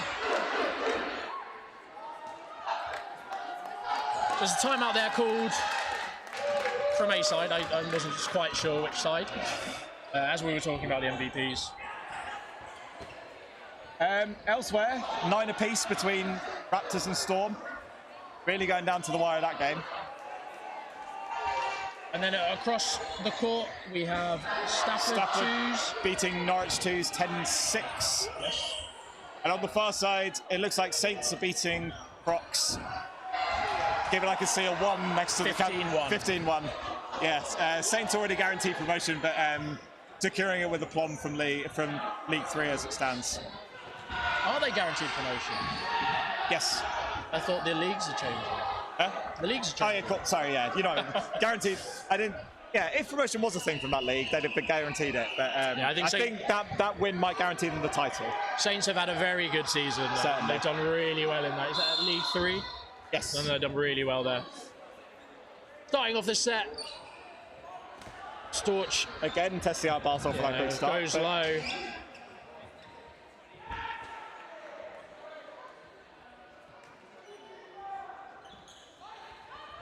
Good dodge Two-ball there by attack onto Jones. Yeah, good work.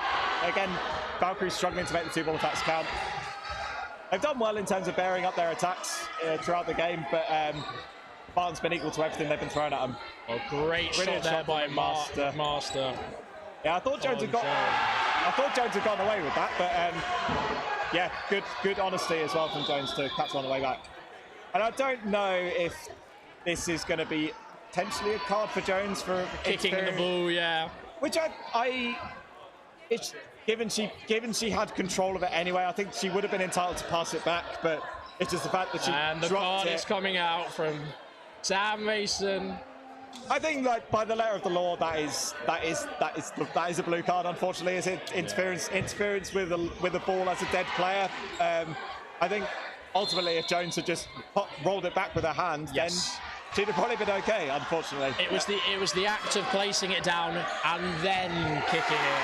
But a catch from Storch, which does not bring back in Jones as she's in the unfortunate times, in but the penalty set box. no less brilliant from Storch. Takes out McMaster. Good dodging from Bruce to get away from Barrington and Bignell. And Harper blocking the standing counter from Baines. The noise you might be able to hear on the other court, Storm taking 11-9 lead. I don't believe that's true. I believe it's Raptors taking an 11-9. Oh, sorry, yeah, so it is my fault. Lead. Yeah, so it's plenty of encouragement from the Storm lads about their ladies, but we'll keep you posted on that one. Here and now, Spartans with a 5-ball attack. And they make Use a 4 of them lovely on four-ball Drury. attack. Interesting target choice. I'd have thought they'd have potentially put them on either Bruce or Baines, but Drury no less valuable now at this stage. But the response does take out Harper. Harper just not managing to collect that ball as it fumbles out of her Yeah, grasp. she'd like to have another go at that one, I think, given it she was so close to catching it. 1 minute.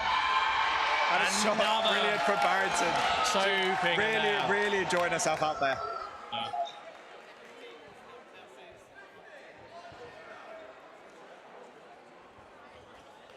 Two-player advantage still for Spartans. Pickering throws one low at Baines. Bounces just in front. Yeah, Pickering wise to the catching prowess of both of these players and decides to put the ball nowhere near them. Bignell does likewise.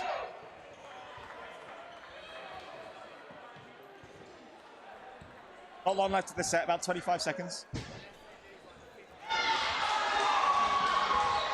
Easy block there from Pickering. Yeah, Valkyries on the stage where they got 3 balls now. Not really a position they want to be in. Might need to throw 2 to get a hit here.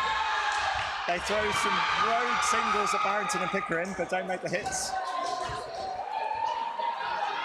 13-9 Raptors on the other court. And we'll try and keep you updated. Spartans take that set, going 13-5 up. Yeah, no coming back certainly for Valkyries in this one. And Spartans, you think you can tell that it's the title's all but theirs at this point. Another timeout. Timeout called by Coach Sam Richards, looking particularly smug this afternoon, I would say. Yeah, he just wants to give us a little bit more filler time to talk about this game. But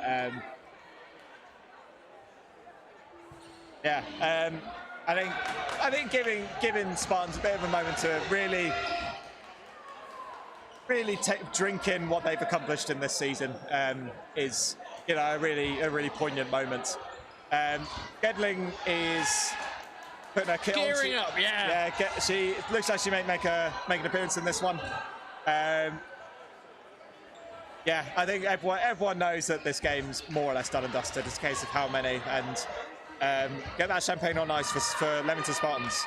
Oh, we have. On a flip side, Valkyries looking in very high spirits across court.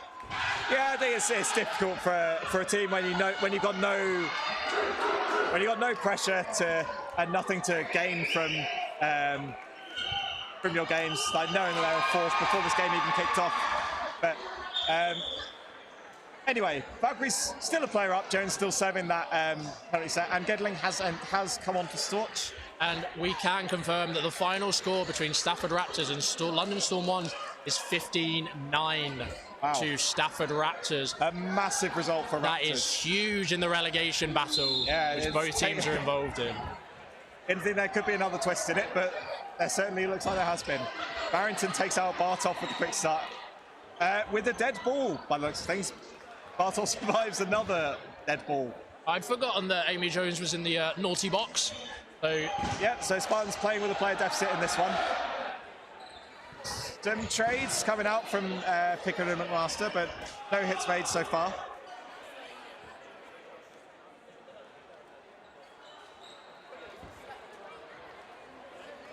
Gelling putting herself to good use straight away. Looks for Drury. So dynamic on that wing, Gedling is. Yeah. Dynamic. A short entry from Gedling on this occasion. That really was the commentator's curse. Brilliant shot from Barrington, takes out Bartov. I must say, I think the honesty on this game has been absolutely excellent. There's been people walking for nicks and next to nothing. Really. Yeah, exactly. It's been brilliant advert for the game. Double pre-throw takes out Bignell, but she is successful in taking out Suffolk. Yeah, three apiece. Yeah. Love the phrasing. 4 balls though for Valkyries. Oh. Pickering already made up her mind to go for that catch, but it wasn't really the right one to go for. Barrington and Harper with 4. 2v2. Bruce looks for Barrington. Now with 5 balls on the Spartan side. Oh, brilliant tracking from Barrington. I think as much as it looks like Pickering has been voted our MVP, Barrington has been absolutely brilliant. And that's the game to Spartans and the league to Spartans as they win gold. Gold in men's and women's Super League for Leamington Spartans. A brilliant day for all concerned. And yeah, thoroughly deserved. It's been an incredible league to follow, but Spartans coming out head and shoulders above the rest on the end. And a brilliant game and a brilliant performance to seal it off. But the drama is not over. We have 2 more games, I believe, for you. We certainly do. And on the other court, it's Storm 2 against Queen Bees, which has massive ramifications at the bottom of the table. In that, I think the loser is down of that table. So we have a quick update for you. From 1 point separating 5 teams at the bottom of Women's Super League. In 6th on 10 points, you have London Storm. In 7th on 10 points, you have Bedford Rangers. In 8th on 10 points, you have Stafford Raptors. In 9th on 10 points, you have London Storm 2. And in 10th on 9 points, Manchester Queen Bees, with London Storm 1s beating out the rest of the 10-pointers with a minus 24 score difference.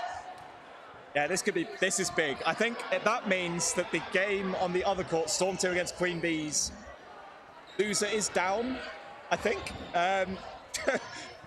but this league is full of surprises. I wouldn't quote me on that. There's a lot of confused faces at the moment in the commentary box. And we just want to confirm that Karen Pickering is our MVP for this game. Thoroughly deserved. Very well played.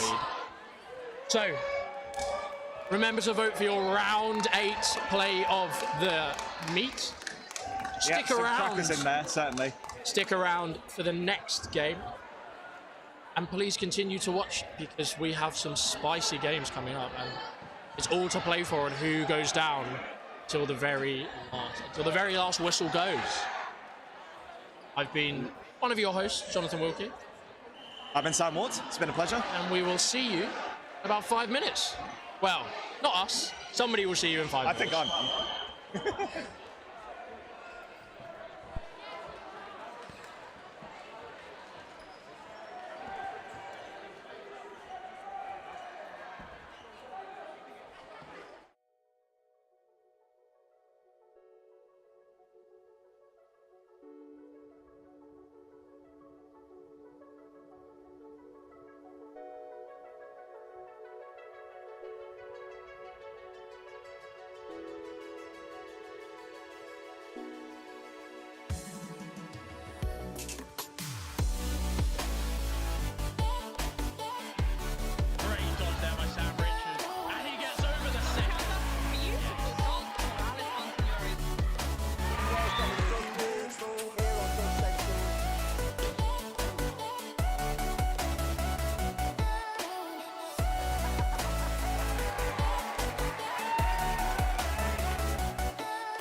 Hello everyone, we're back in this chaos that is Women's Super League today.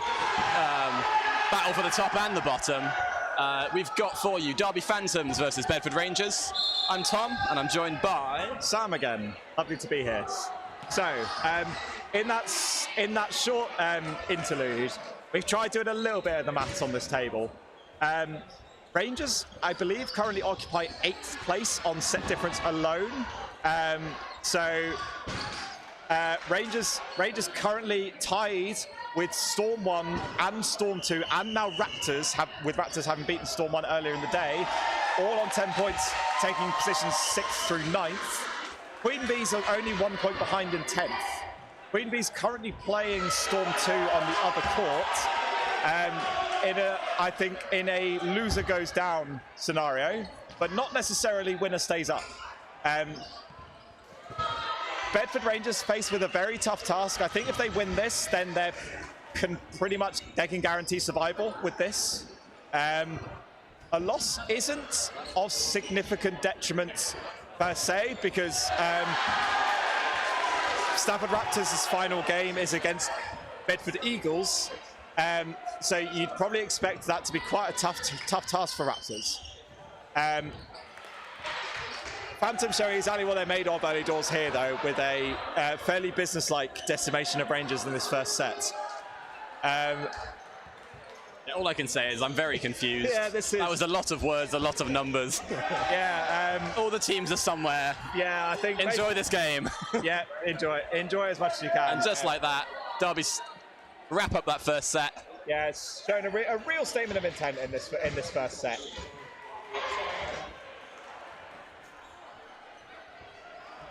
And yeah, so we'll see what Rangers can bring to this game now. Like I said, Derby, a tall task, I think. A tall task, but I think that every set's important for Rangers here. Given that there's so many teams tied on 10, I can foresee it being that Raptors may not get a win out of Bedford Eagles, and so maintaining a set difference advantage over them is very important. Darcy making life difficult for Rangers, making a hit on Burrows on the quick start. Whitelaw then responds but gives away 4 balls in the process.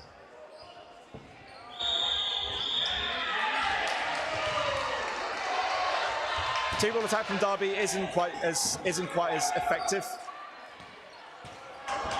Single from Crede looking for Darcy, and Dalkin Tite takes out O'Neill.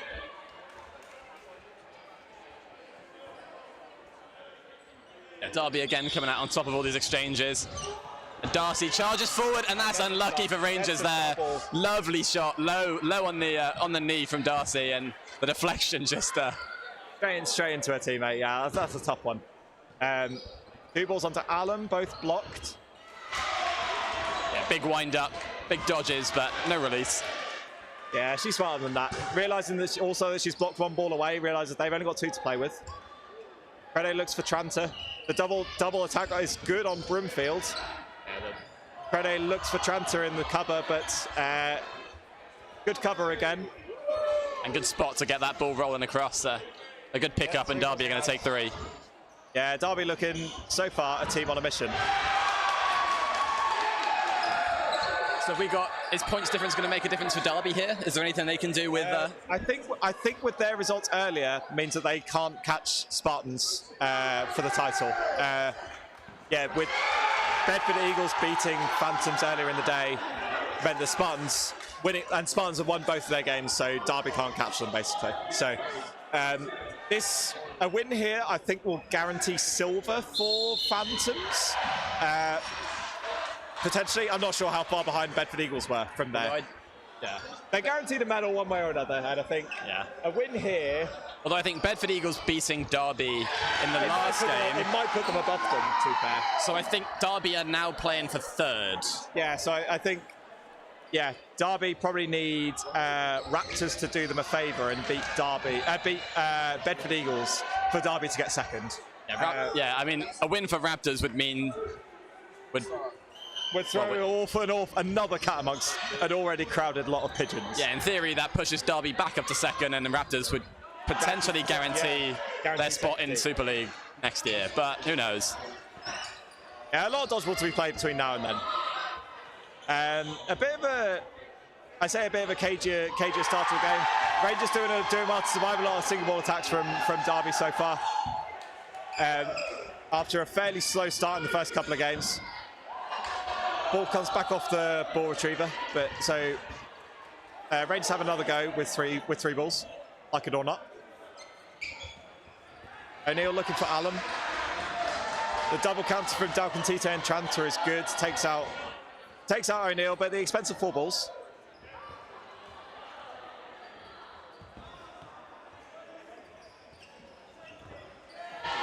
They put him to good use, taking out Tranter.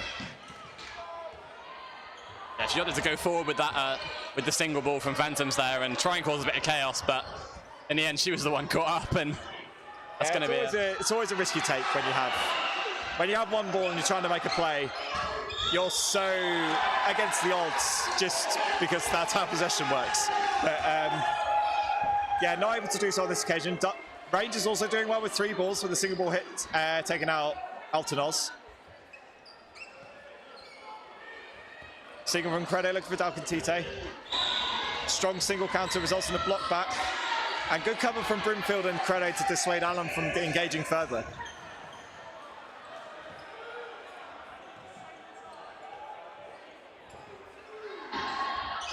Great shot from Allen taking out Burrows.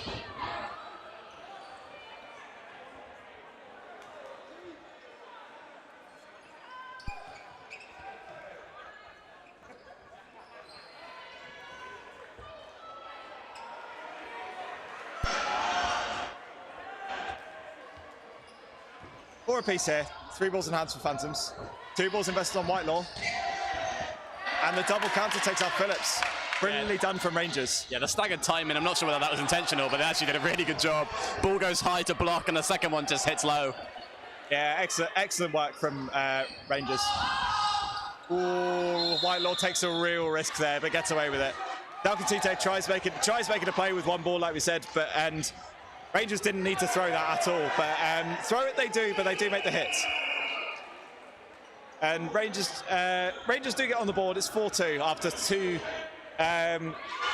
what they hope to be anomalies in the first set, in the first 2 sets. But Rangers on the board, claw it back to within 1. Elsewhere, Storm 2 have taken an early 4-0 lead in the game against Queen Bees. A result which, as it stands, would consign Queen Bees to relegation.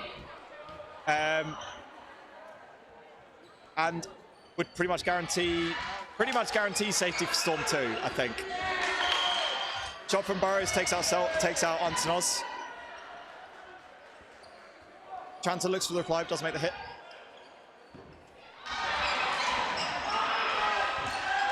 Crede looks for Smith.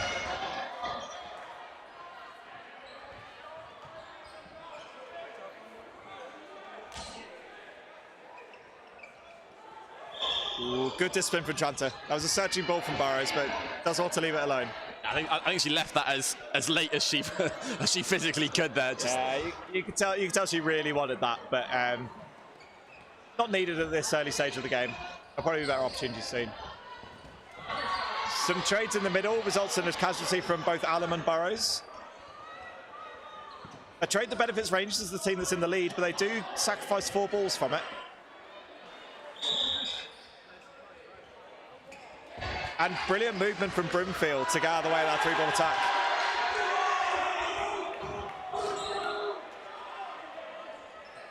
Rangers now with 4 balls. Play ball called. And they make the pre-throw hit from Phillips is good, and the 3-ball attack from Rangers is not. Yeah, nice little play from Phillips there. Pushes forward a bit. Just delays Rangers enough for that the play ball to be called, and then... Yeah, good. Does well to stagger the timing from the group throwing. Brilliant shots from Dalcontite and Smith. Do track a big move from Brimfield to make the hit.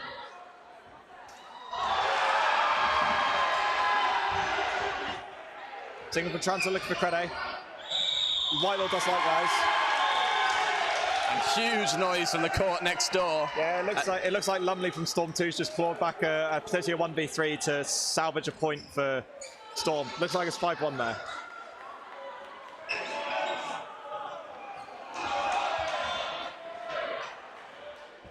Anyway, Derby still possessing a player advantage here. And Phillips looks for the catch from Crede, and I was all ready to say, because she normally takes those, brilliant, good catch from Phillips, but not quite. Yeah, the ball just rolled out by the looks of it there. Yeah. 3 balls invested on Crede. It's a tough one for Whitelaw. Crede realizing they have 5 balls, elects to try and call off the counter, but Whitelaw hits the shout too late, just can't hold on to the ball. Yeah, just set off a little bit too quickly there. Maybe didn't quite get her hands secured on that ball. And again, she goes to try and release that. It just slips out, and that's going to be an invalid attempt there called by the ref. Yeah, tough one. 2 balls invested on Smith, and that's the set. Phantoms, yeah, through a Rangers error, secure that player advantage to see it out to time. Yeah, an unfortunate little slip there. It happens to everyone. It really happened. Yeah. Yeah, you can't win with those, because either you get slated by your team for not listening to the shout, but then if you can't hold on to it and you're out anyway, then yeah, a rough one for Whitelaw. Rangers making a much better fist of it in the last 2 games. Darcy looks for Whitelaw on that quick start.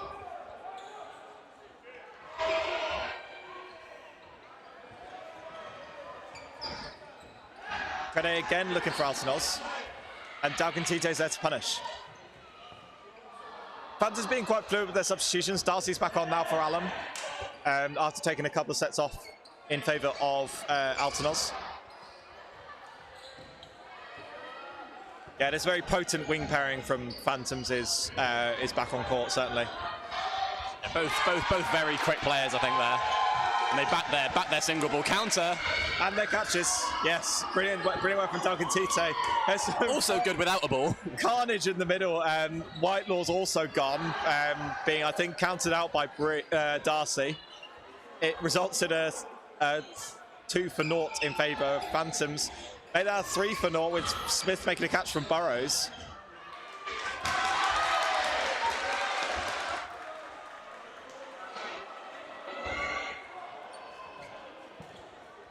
And does so again, takes the catch from Broomfield. Altanos caught napping a little bit from the delayed ball in. Hit after the catch, so she's not back in.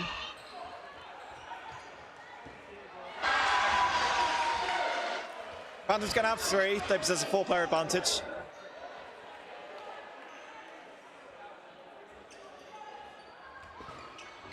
Plenty of high balls thrown from everyone concerned, but no invalids and no hits.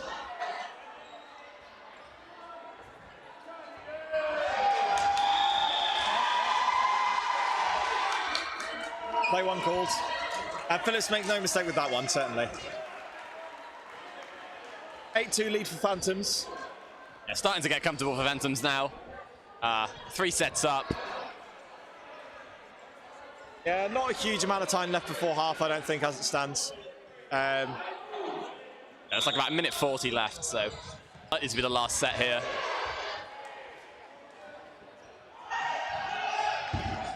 Probably fancy Phantoms in the short sets.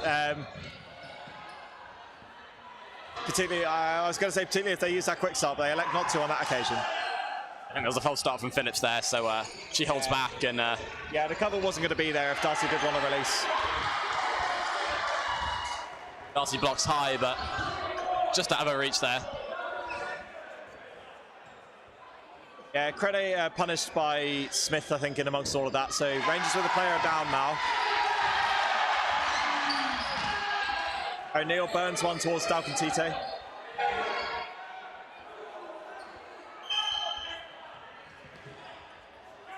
Yeah, Phantom's probably pretty happy to play this set out in a very, I was going to say a very cool and safe manner, but a brilliant shot from Phillips onto Broomfield.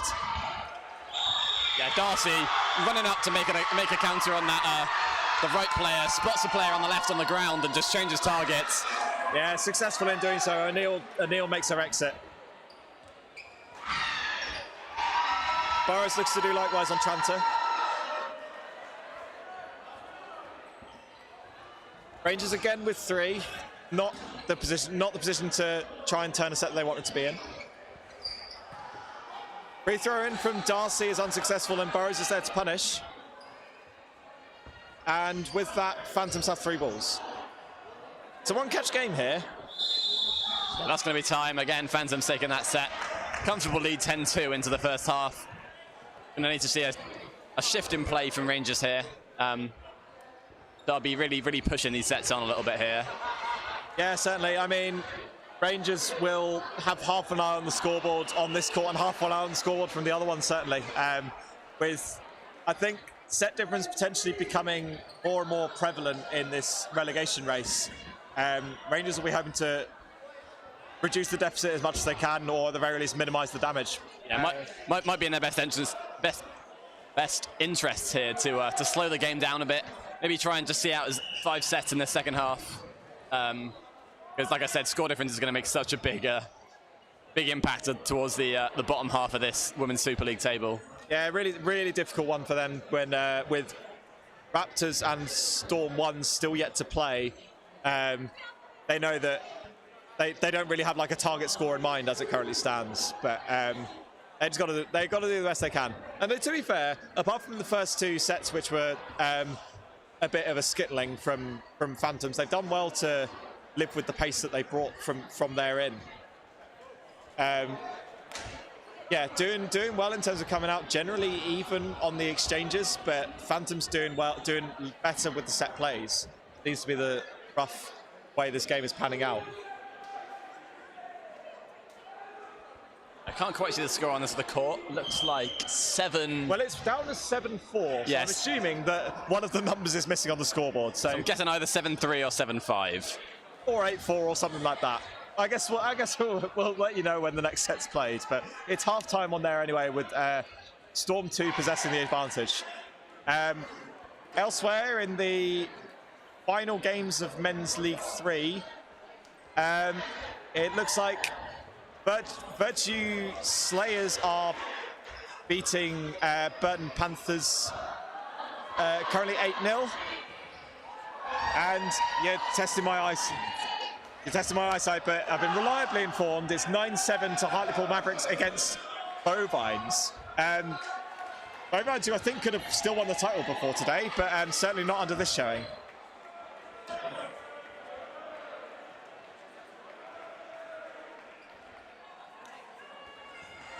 Both teams lining up on both courts here. Yeah, we could see the first casualty from Women's Super League this season in the next 15 minutes. We'll see.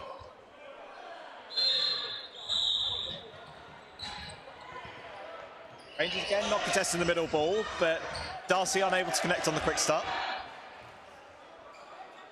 We'll see what Rangers up to do in this second half. Whether they're going to try and play things slow or maybe try and claw back a couple of sets. But Derby playing comfortably in this game so far.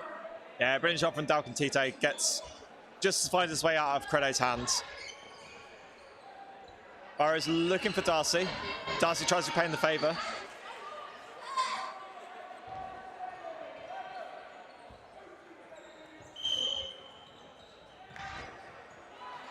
Tons of pressure applied by Dalkin Tite and Darcy. Dalkin Tite bites early on that counter. Good cover from Hose on O'Neill. Was a real sitting duck to the double counter, but does manage to survive it. Bounce signals from pretty much everyone, including Darcy herself.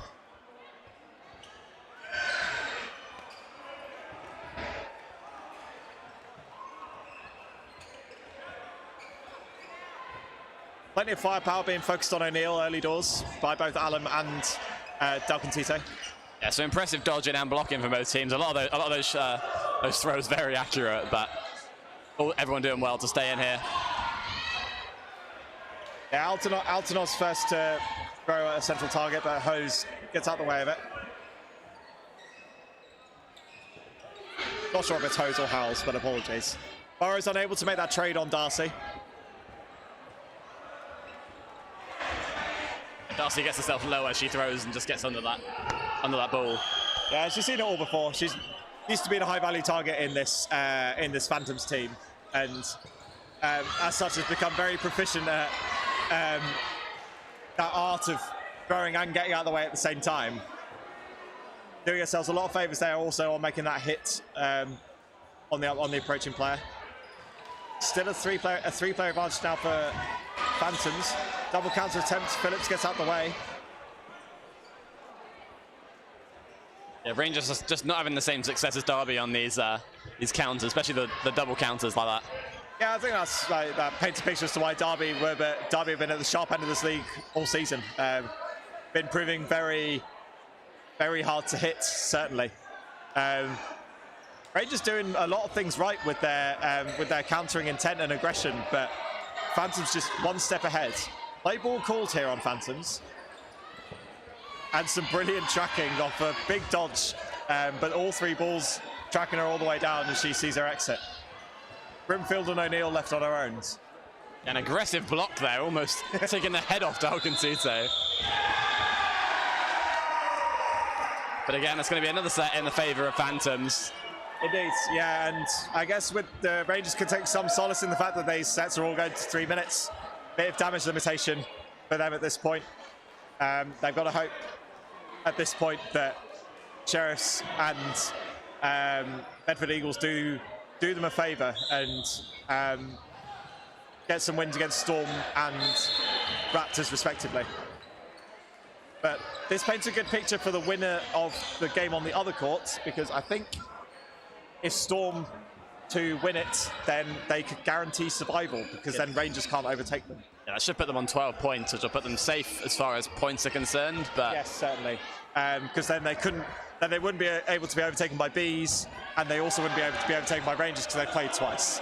They could be matched by Storm 1 and by Raptors with their final game set to play, but that would guarantee it if the scoreline stays as it is. And it would guarantee Bees go down, it would guarantee Storm 2 stay up, and then it's a rat race between Rangers, Storm 1 and Raptors for the final 2 places in Women's Super League next season.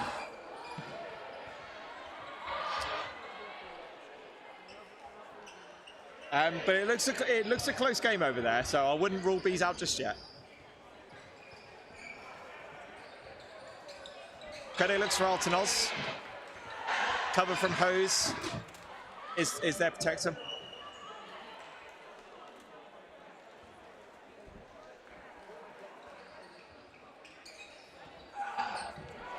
Big movers from Broomfield. Brilliant dodging. Oh, that's an unfortunate one. Yeah, just into the floor in front of O'Neill. And brilliant dodging from O'Neill, getting out of the way of that double counter.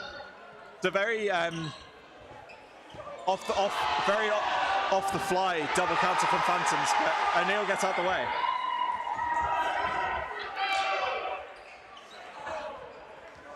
Brimfield does well to leave that one alone.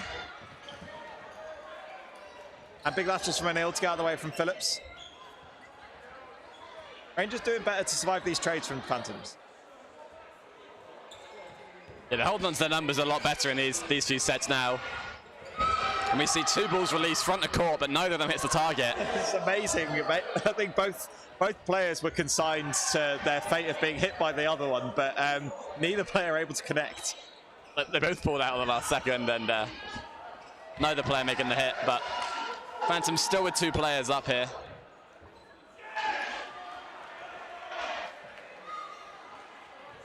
A bit of a rope release from O'Neill gives away the 4th. See some interesting retrieving there. Rolling the ball onto the court to knock the ball that was on court. Yeah, I mean, generally an interesting strategy, but I think probably could have done it the old-fashioned way with Raptors having, with Rangers having plenty of balls in hand. O'Neill trying to pull out all the stops. But it's another set to Phantoms. But another 3 minutes off the clock.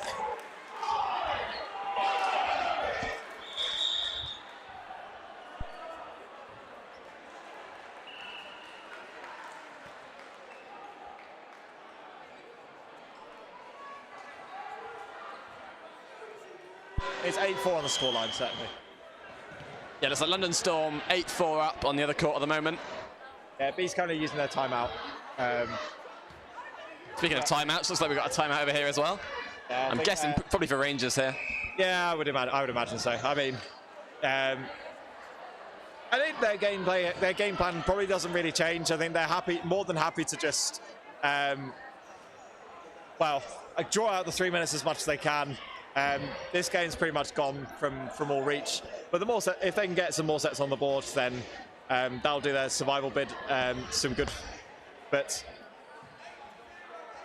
8:08 left of this Women's Super League season for Rangers and Phantoms. Yeah, after some frantic waving from the commentary box. Don't say we don't pull out all the stops for you listeners. So welcome for those 8 seconds.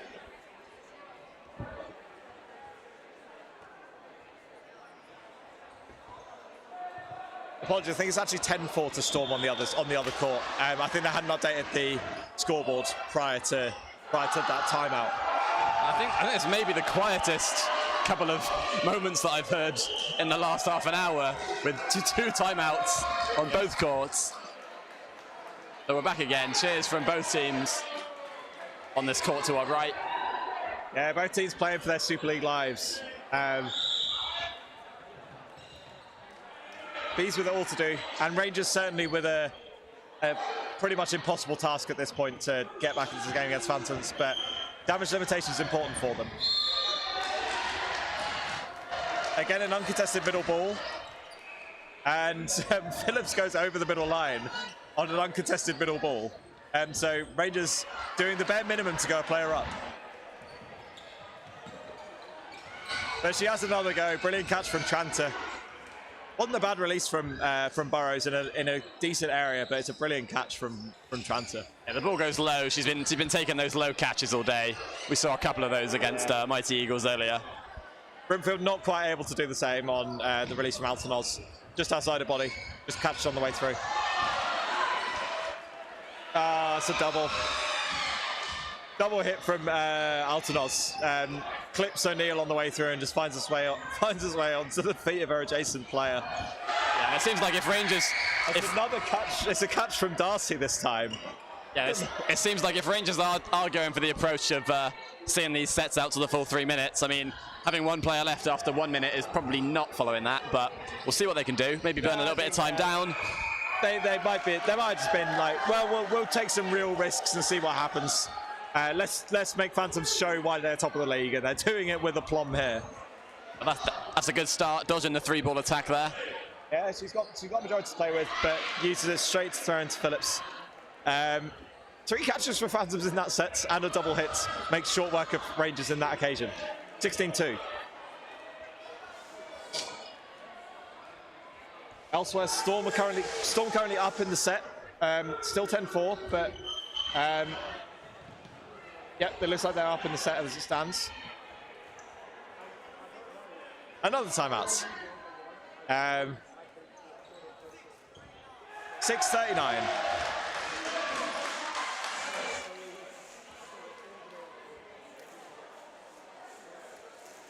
A familiar sound of tape being pulled up as Men's League 3 is drawing to a close on the 2 leftmost courts. Yeah, indeed. And if you thought the atmosphere in here was pretty atmospheric, then it's going to get a whole lot more so for the players on these courts, particularly on court 2, I'm going to assume there's going to be a crowd to the side of the court forming that you'll probably be able to see on the left-hand side of your stream. But the games have got to finish on that far side first of all. All the here and now. 16-2. It's a done deal for Phantoms, and I think Rangers currently hoping against hope that some of the other teams can do them a favour. Yeah, and with 6:39 on the clock, probably going to be seeing at least 3 sets here. I think Rangers maybe crossing their fingers for 2, but it's unlikely. Yeah, we'll see. I think with a slow reset, then potentially only 2 sets, but I think 3 sets is in all likelihood.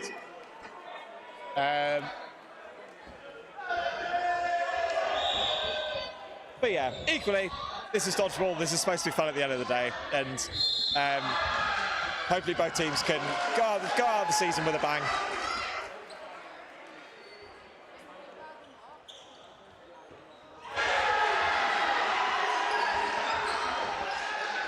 Darcy looks for Brimfield.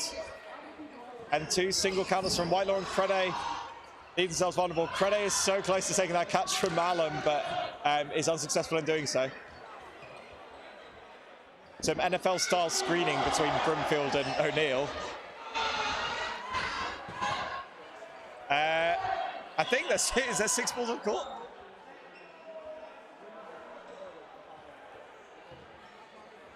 This is not foam. There should only be 5 here, but yeah, I think Rangers should have 3 at this point.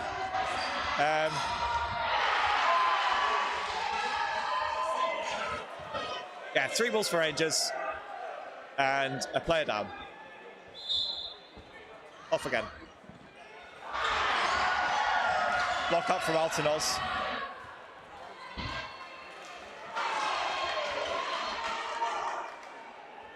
House looks a bit bemused on that one. Yeah, so I think it's MVP o'clock. So plenty of candidates on the Phantom side. Got any standouts? Yeah, I mean, Phantoms. I think as a unit they've looked really strong. It's difficult to pick an individual out of that team. I think she's not on court at the moment, but Dalkin Tito did an awful lot of damage in the first half. Or Darcy, just because it's easier for our operator to type in. But plenty of willing candidates on the Phantom side. Rangers, I think O'Neill's been excellent. She's come under so much heavy fire from Phantoms. As to be fair, a lot of them have, but she's been surviving them, surviving an awful lot of volleys throughout. Not shying away from that wing either. Doing an awful lot of subduing of that Phantom's wing. Just surviving and nullifying it has been big so far. Yeah, so I think O'Neill for Rangers and, sorry Lauren, but Dalkin Tito for Phantoms. So once we worked out how to spell it, then it will be in chat, and vote on it when you're ready. Vote's up now, so let us know who you think. Yeah, a few. That trade going all wrong for Rangers, both Whitelaw and O'Neill exiting. Tranter bites on the pre-throw. And 2-ball attack on Altonos is unsuccessful.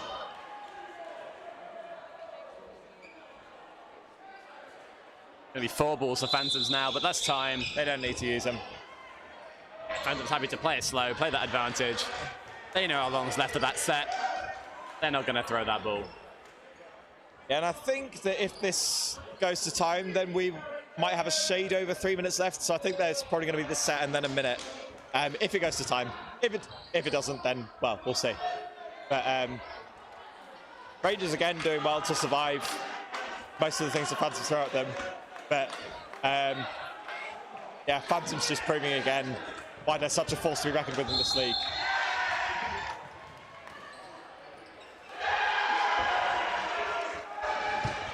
It looks like Storm 2 have taken quite a decisive advantage. It's 13-5 to Storm 2.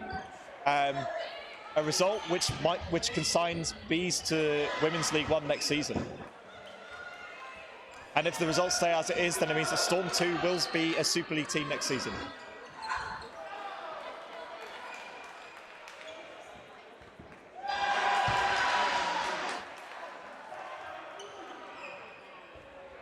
Taken from O'Neill, looks for Smith. Brimfield not able to make the block out from Altonos.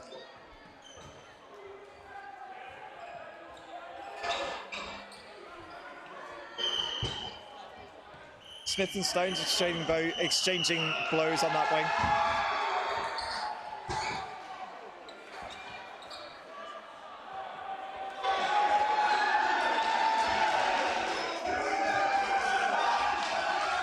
And that noise, I think, tells you the Storm 2 have realised that they're mathematically done in this game. Bit of a stoppage here, I think. Whitelaw made the hit on Smith, and there was unceremoniously punished by Tranter. But both players make their exit. Signal from Phillips looks for O'Neill.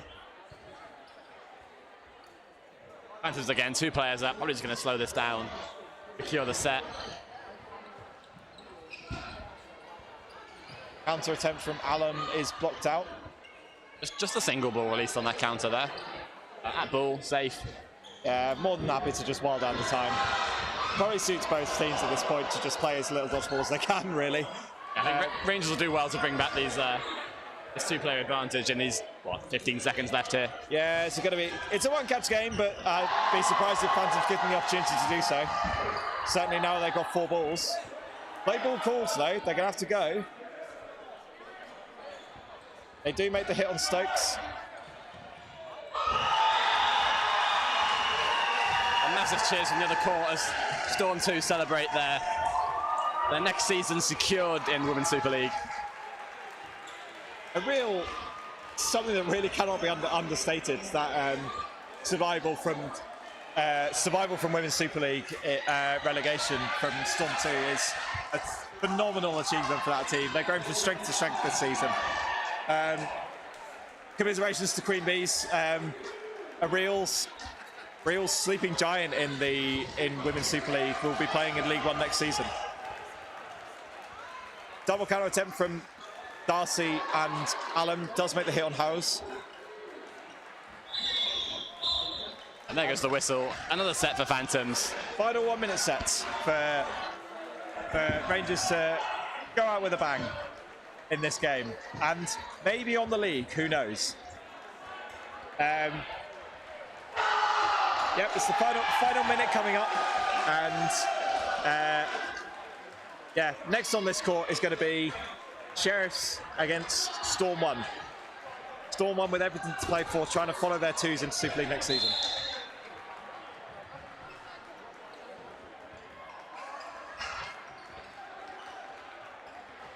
Smith takes that pre-throw hit onto Stokes early doors.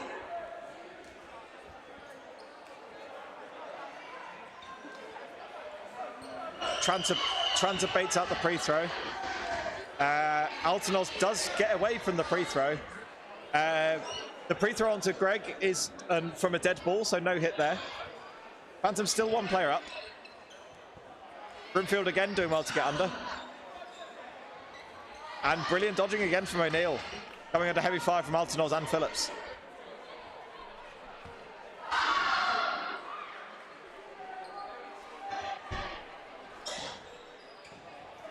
Not long left of this game now. Rangers release all 4 balls and do make the hit, but then Darcy is left with a free counter onto Brimfield. And that's the time. Derby take that set by 1 player. Yeah, tough one for Rangers that game. 22-2 final score. So Rangers going to be watching both of these next games with some real interest to work out who's going to go down. Congratulations to Dalkin Tise for the MVP of this game. Thoroughly deserved from an excellent performance, particularly first half. Rested a decent amount in the second half, but damage was already done. That concludes the season for Phantoms and Rangers, but 1 more game for the stream. It's going to be Storm against Sheriffs next up. Yes, so we'll be back in a few minutes. Oh my...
Hello and welcome to our final game of Women's Super League. We have London Storm 1 versus Nottingham Sheriffs.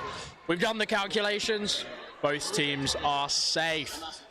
Sheriffs were happy cruising before this meet. I don't think anything really could have risked their position.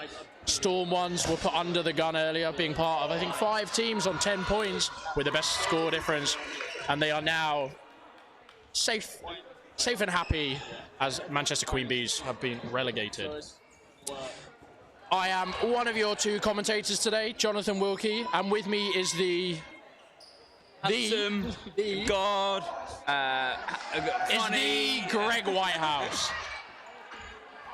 London Storm have had a great start with 2 very strong singles hitting out. and both of these teams solidified within Women's Super League for next season.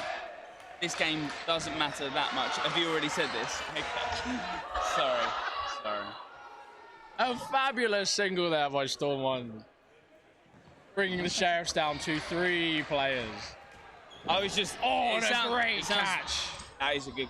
Sounds better, when I say it.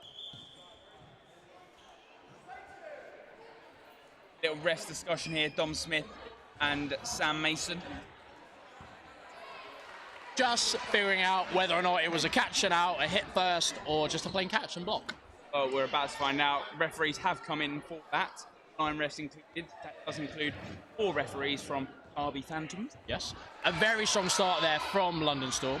Regardless of this decision, it was called a catch and block. So, well done there. I think Storm definitely starting with their foot on the throttle. Goma with a single. Jones. If you're going for a catch, not in a comfortable region, maybe fishing a little outside of the box. 2-ball attack there on Ngoma, not managing to make the hit. Storm coming forward with 3 balls now. Searching single, right wingers. Sheriff's now coming forward. Walker making the call. A wings call. I was chatting about this to Sam Ward in the last game, the game before last. Seen the wings call coming out a lot more often since England used it at Euros. I like it. I think I'd struggle to justify it as a good call when you have 3.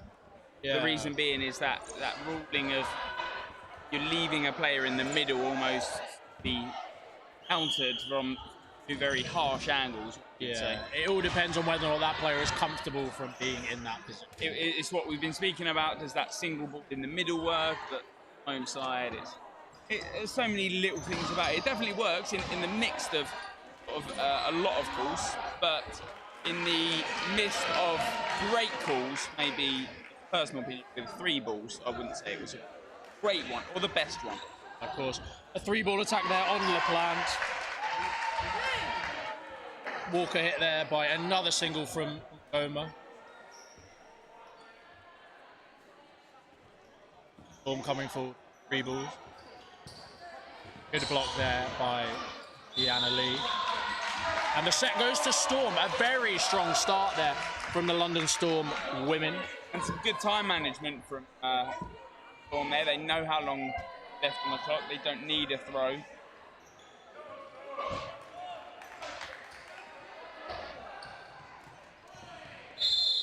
The other court, Bedford Mighty Eagles playing Stafford Raptors, currently 1-1. Now, if Raptors draw, let me have a look at the line. Yeah, we're just pulling up our spreadsheet here. Yeah, if they draw, it actually sends Bedford Rangers. Bedford Mighty Eagles need that game to actually help Bedford Rangers stay in Women's Super League. Bounce there, cool. Sheriffs.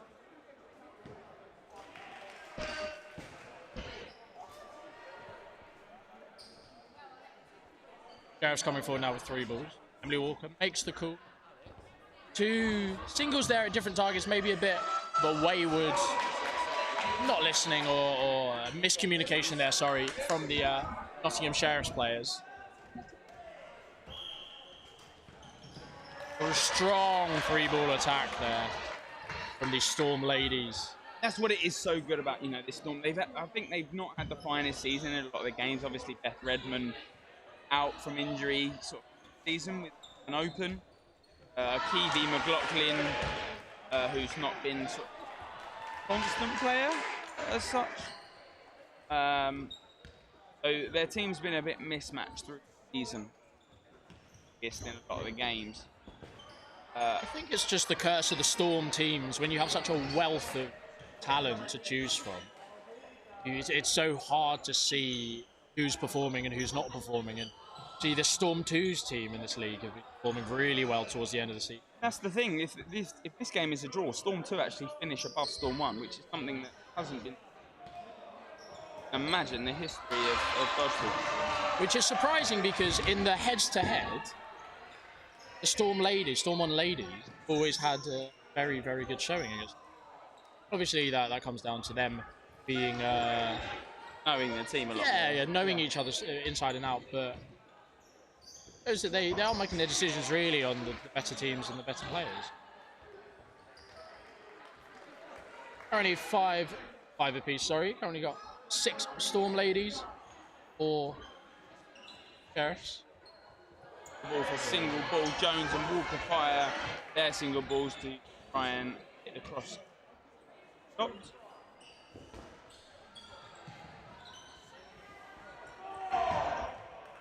Jones going down on one of her ankles. Look particularly comfortable there. Does just give the thumbs up. Single ball. Wanting to move on. A good block there. Strong block. Oh, and a great dodge over the 3-ball attack. LaPlante looking comfortable on that wing to avoid the 2 shots. And Storm winning that set, going 4-0 up.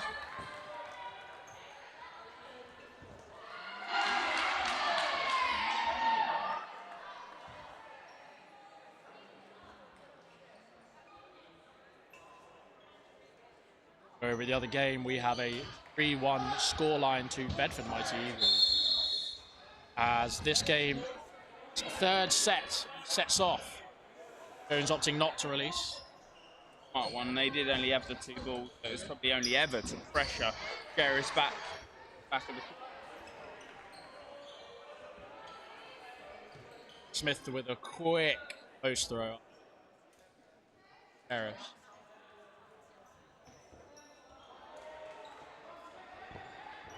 Comfortable block. As the ball goes back, Goma sends the post throw. Good reactive dodge there by LaPlante. Storm ladies looking comfortable at the back of court. Coming forward.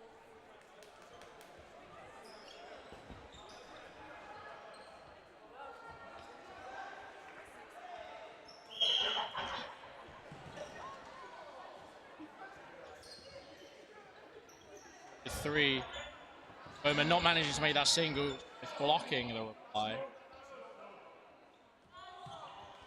Thomas with a rogue single, not managing to make the hit and giving away the 4th ball. I'm happy to throw 2 with the wings call, and another reply from Jones, managing to convert that hit. Deanna holding that last ball.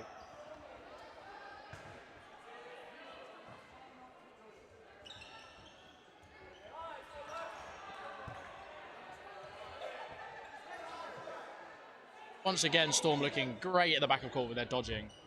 Not really phased by the shots of Sheriff. Thomas just blocking and ducking low under those high searching ball ladies. Giving away 4 to Sheriffs. And a catch from Jones on Thomas. Yeah, she sigged that 1 ball that sort of they've not been great targeted in those great areas. Backs that one. And she takes the catch from that, what she's very good at. High block there, Ryan.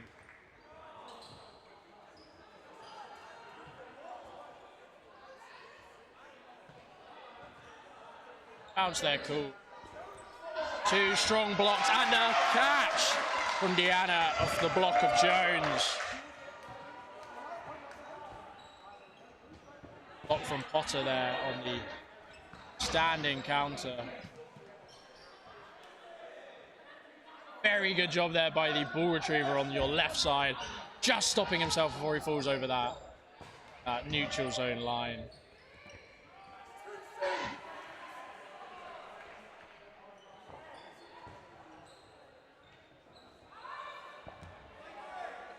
Block comes in, that does obviously then force play 3. A strong 3-ball attack, just to the death of the set to give it to Storm with a 6-0 lead. Storm haven't done they haven't been acrobatic. They haven't played these mass crazy styles of dodgeball, but they've done everything right. The 6-0 has been there and it's been comfortable. Timeout, early timeout call. 6 points down from Sheriffs. I think it's a comfortable timeout. I will. A timeout I would call. Yeah, I was going to say early timeouts, yes or no. 6 points down. Doesn't look like you've got any of the momentum behind you. I would personally be the one to do that, just because I think 3 sets is a big deficit to go down, especially on the trot. And it's at that stage you probably do need to kind of have a second to think about your thoughts and just cut any momentum that your position have. Storm looking really comfortable here. Playing possession, dodging well, converting their multi-baller. Sheriffs just not managing to kind of imprint their style on this game at all.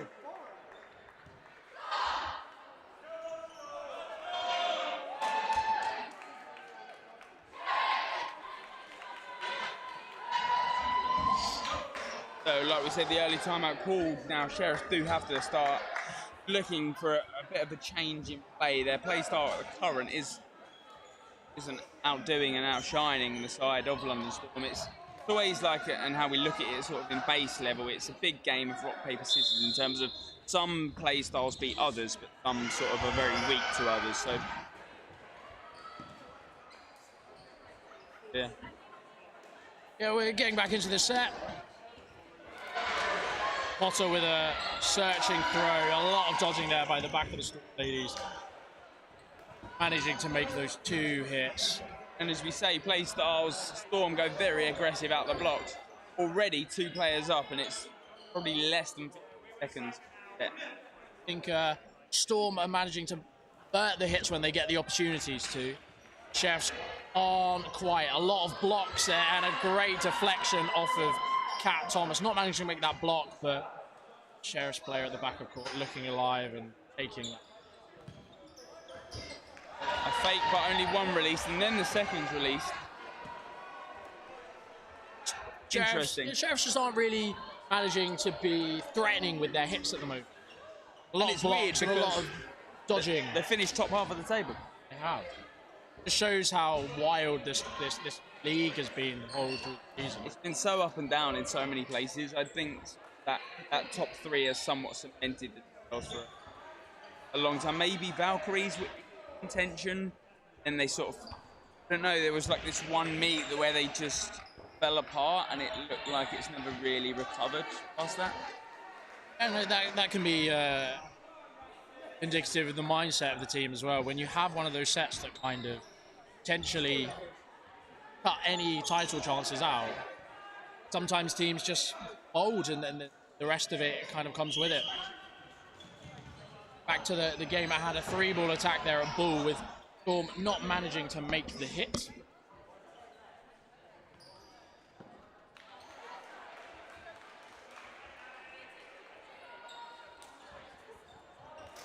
Two-ball attack.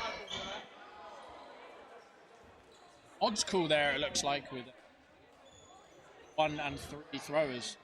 Saying that we've seen a little from Spartans. You would have. Would have, exactly. Much I can say on that matter, Greg, but This is like a secret call that you've been developing. That no one ever knows what it is, but within 3 throws, everyone odds and evens. It's whatever we do it. It's interesting, I like it, but then I feel that if you throw 1 and 3, that right side isn't covered, because obviously you're losing that winger. The winger sort of is there, but they're inside a player, so that I don't know, your track back, I don't feel like it's always the safest. Lovely catch. Yeah, it all depends on kind of the situation of the throws you have, if they're comfortable with that backtrack against a potentially 2-ball attack. Is he throwing the ball just after the whistle with Sheriffs taking their first set of the game? Timeout proved consequential, yeah. Yeah, we're on the same page here. Yes. Yeah. The score on the other court, first half, 11-1 to Bedford Mighty Eagles.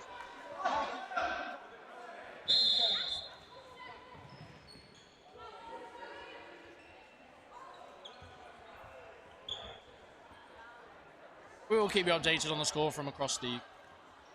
Input that into our live table calculator. That does put Bedford Mighty Eagles second, but Sheriffs take the catch. They go up again, so like we said, that timeout has stopped momentum from Storm and maybe put Nottingham Sheriffs somewhat on the same page. Yeah, there's a great couple of catches there from the two sets. Kind of flipping the heads of Storm after being probably quite comfortable. In the start of that set, sorry. Then switching it a bit. Boma with a great single, hitting out Walker and blocking that. A lot of focus here on the right winger of Storm, in number 9. Thomas dodging the 2-ball attack from Boma and Potter.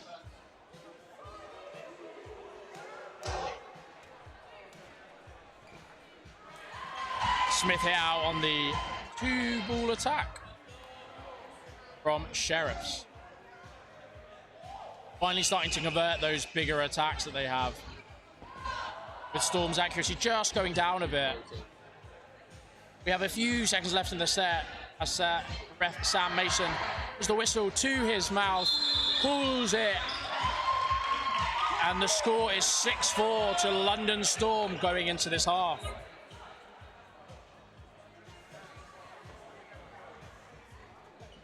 Please remember to subscribe and find Dodge Central on all social medias. We have many things planned for you in the coming weeks. Just because the season's over doesn't mean that the content will stop. Remember to vote for your play of the meet from round 8 and keep your eyes on the round 9 play of the meet. Make sure if you see anything on the stream, you can clip it and ship it, send it to us on our socials, preferably Instagram. And we'll make sure that we enter it into the prize pool. Just remember, clip it and ship it, guys.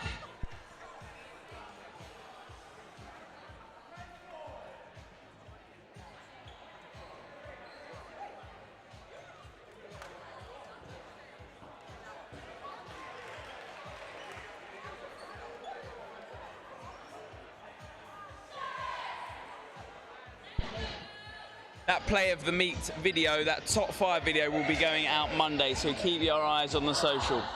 You heard it here first. Make sure you're voting until then. It all counts, every vote counts. Landlines close at midnight on Sunday. Please don't try and call her. Don't have a number. Any submissions after that, charges still may apply. Yeah.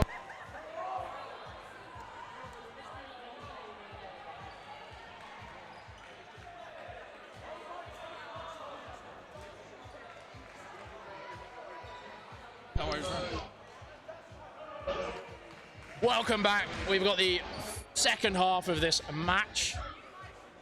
It's 6-4 currently to London Storm against Nottingham Sheriffs. We're just waiting for the refs to get back. Everyone enjoying the end of the league and the vibes that are coming with it. Slight dance break as wait for other centre ref. Music courtesy of the Leamington Spartans. We're just calling him over.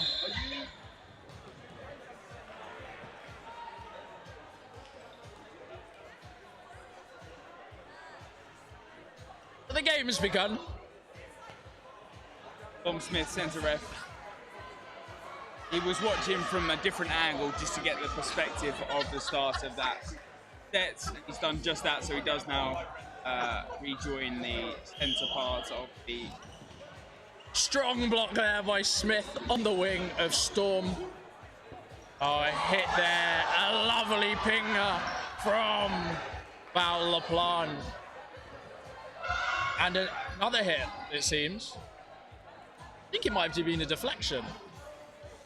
Oh, Hamilton not managing to make the catch after she's done great to move into it. Leaving 3 of the Sheriffs against 5 Storm players. Kat Thomas making the catch on her toes. Giving it 4 apiece now. Safe single there by Rich.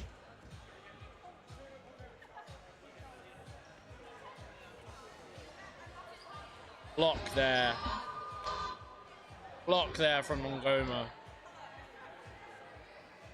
Don't come forward with 3. And a lovely dodge there by Emily Walker. Emily on that Walker, wall. she gets her legs high, and it's a great dodge. Gets the height on that, you know, he knows that those throws are going to be hitting toes.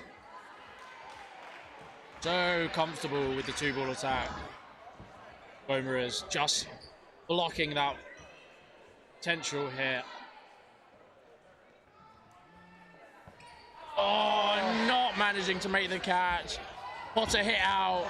Cat Thomas not managing to make the block, leaving it 3-on-2 in favor of Storm after that. And now exchange. Have the 3 balls. And close to the 2-ball attack. It's so close, yet it's so far. Diana just getting out. Emily Walker dropping her ball, it seemed, to make the catch, but just being hit by the strong 2-ball attack of Boma and LaPlan. Bounce called there. The block. Rich left in on her own. Ball. Would you like to see an aggressive single ball test away from ball? No, it's hard, but you can face the run counter. I think in this situation, it's the first set of the half. It will only put you 8-4 down. That's only 2 sets. She doesn't have a massive amount of time. At the end of the day, it's not that. Trust the team to come back on and make those 2 sets back up.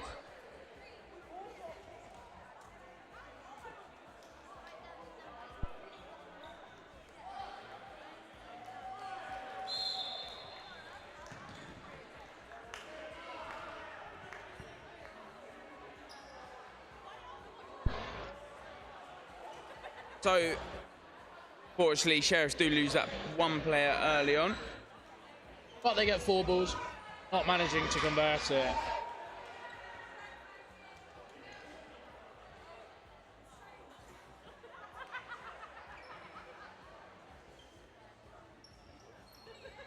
Who does that? I think.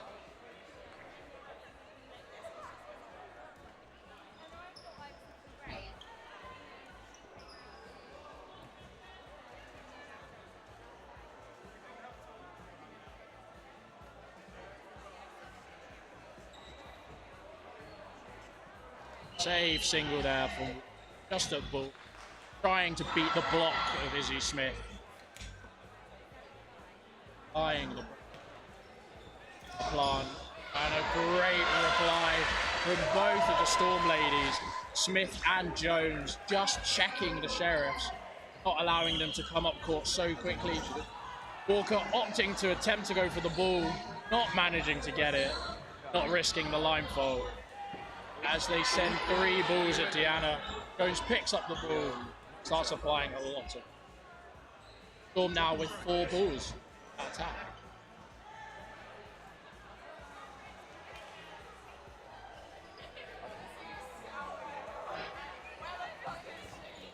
Block from Jones from the single from Walker. It's just to make sure that Jones does not throw her ball from centre. And now Sheriffs will be 3 balls, make it 4 balls. It's coming forward. A search. Good attack there by Sheriffs. Not managing to make the hit, but a nice cluster with one ball maybe going a bit awry. Good 2-ball attack. Trying to make the hit on Rich.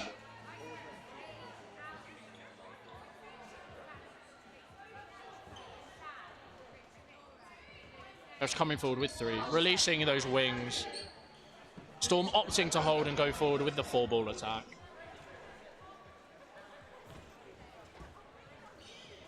It's so hard to play. You know, you are so tired. It's saying this is the last game now of the full day, and for both of these teams, they'll be looking a bit more onto tomorrow for the British Open. With all of these teams fairly comfortable in their position, that's something that they really will be looking at. I think it might be an indication of some of the, I don't want to say slower play that we've seen today, but some of the less strenuous potentially, because teams are looking forward to that tournament tomorrow. If you don't know, tomorrow in Nottingham we have the British Open. 32 teams. 32 men's teams. 32 men's teams. 16 women's teams? Yes. 16 women's teams. The biggest tournament of the year. We've been graced by some of teams from as far as Northern Ireland, with Ballyhackmore bringing 2 teams and Kapow bringing 1 team. No Scottish teams. No Scottish teams. Ballyhackmore, bringing 2 men's teams and a women's. Yeah. And Kapow, I believe, just bringing the 1 men's team. Not sure. But it's a huge Kapow don't have a women's team. I think a while back they were called Black Widows. Did not know that. Yeah. But just Dodgeball history for you. That real dodgeball history. Showing the depth of the teams that are coming tomorrow. And everyone looking to really make an impact and come away with some medals. Yeah, Rich does not hit Jones, but Jones, he does call himself out. She just hit on the top of the head.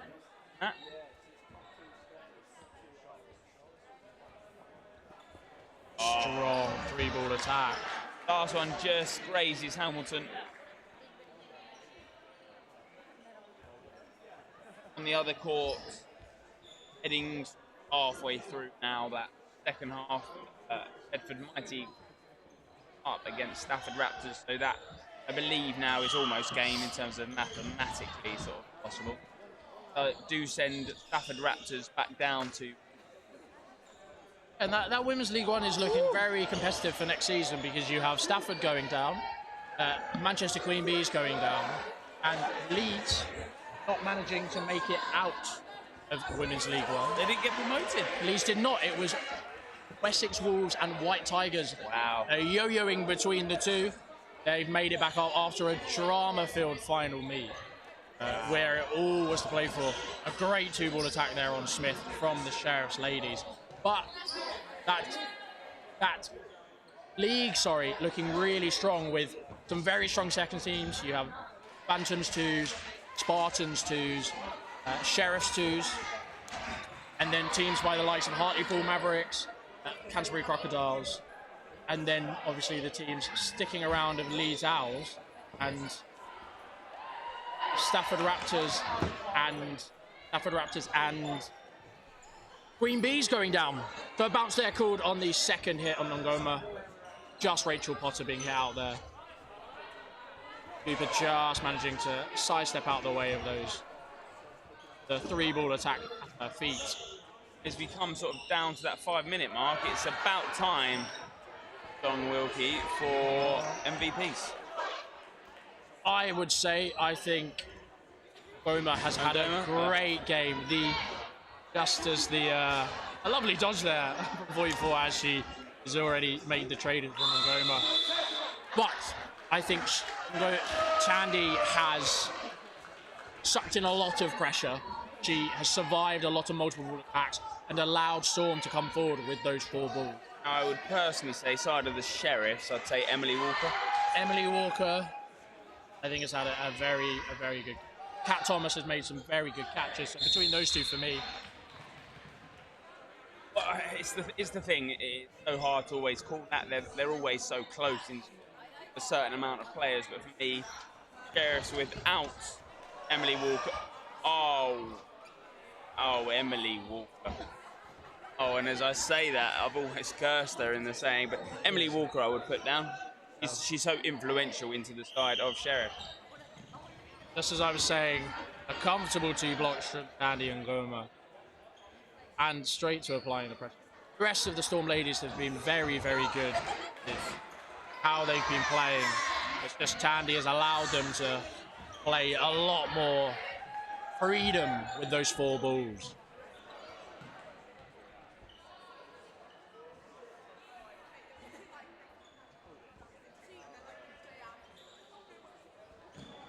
Oh, the deflection catch not quite coming off.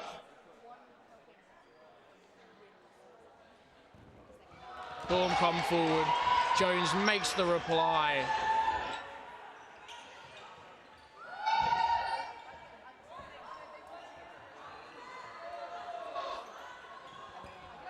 A little fishy there, the Sheriff's player, but 3 balls being thrown at you. Not a lot you can do other than dodge. Sheriff's come forward with 2 balls, just releasing single at. Storm will comfortably just take this set, as they have been the whole game.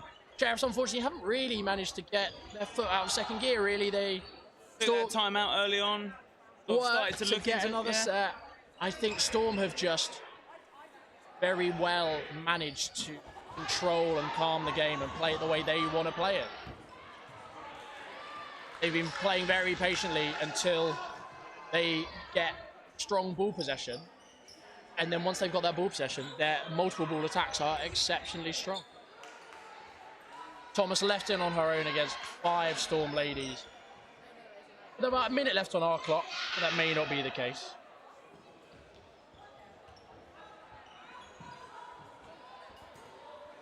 Good block there by Thomas. Sends a single at Jones, who sidesteps into it, follows it the entire way, and manages to make the catch.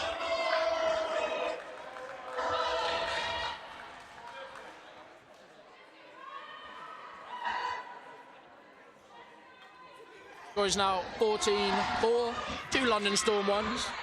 Beth Redmond being subbed on for Rachel Potter. And this is the first we've seen of Beth Redmond since injury. That's true. Yeah. I'd missed the substitution on Storm side, sorry, for Anissa Khan being brought on just as she's hit out there in the centre for Izzy Smith. Taking a well-deserved break after a very good innings. Just said that, sorry, I was watching the 2 Sheriff's ladies that were hit. They went off court.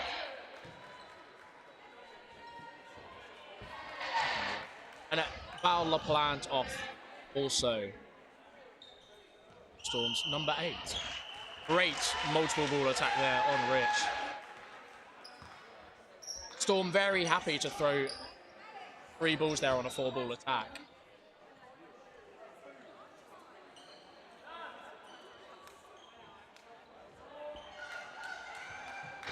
Searching ball there from Jones. It goes. 1 minute left on the clock. 5 balls to the side of Storm. Send 3 at Cooper. Once again, a clinical 3-ball attack. Good press from Storm there as they see. 44.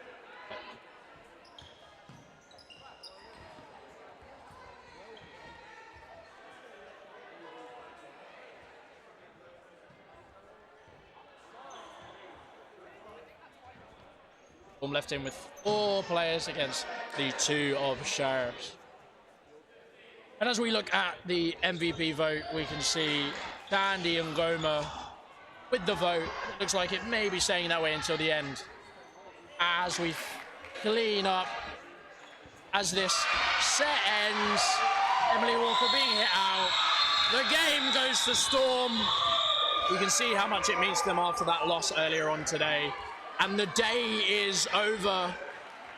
On court 2, the whistle has just gone. The whistle has just gone on court 1, where Bedford Mighty Eagles take Stafford Raptors by 23 points to 1, meaning Stafford Raptors have been sent into the Women's League 1. And that is the last games for English National League 2022. Correct. Thank you. roller coaster. It has been. It's been a brilliant final day Yep. with every fixture mattering, it seems. We will hopefully join you tomorrow. Not from live stream, sorry, but we have some ideas. And hopefully you're there just to watch the class dodgeball that will be on display at the British Open. I think, other than like, subscribe, and please vote, we'll be saying goodbye from me, Jonathan Wilkie. And a very quick goodbye from me. Have a lovely evening.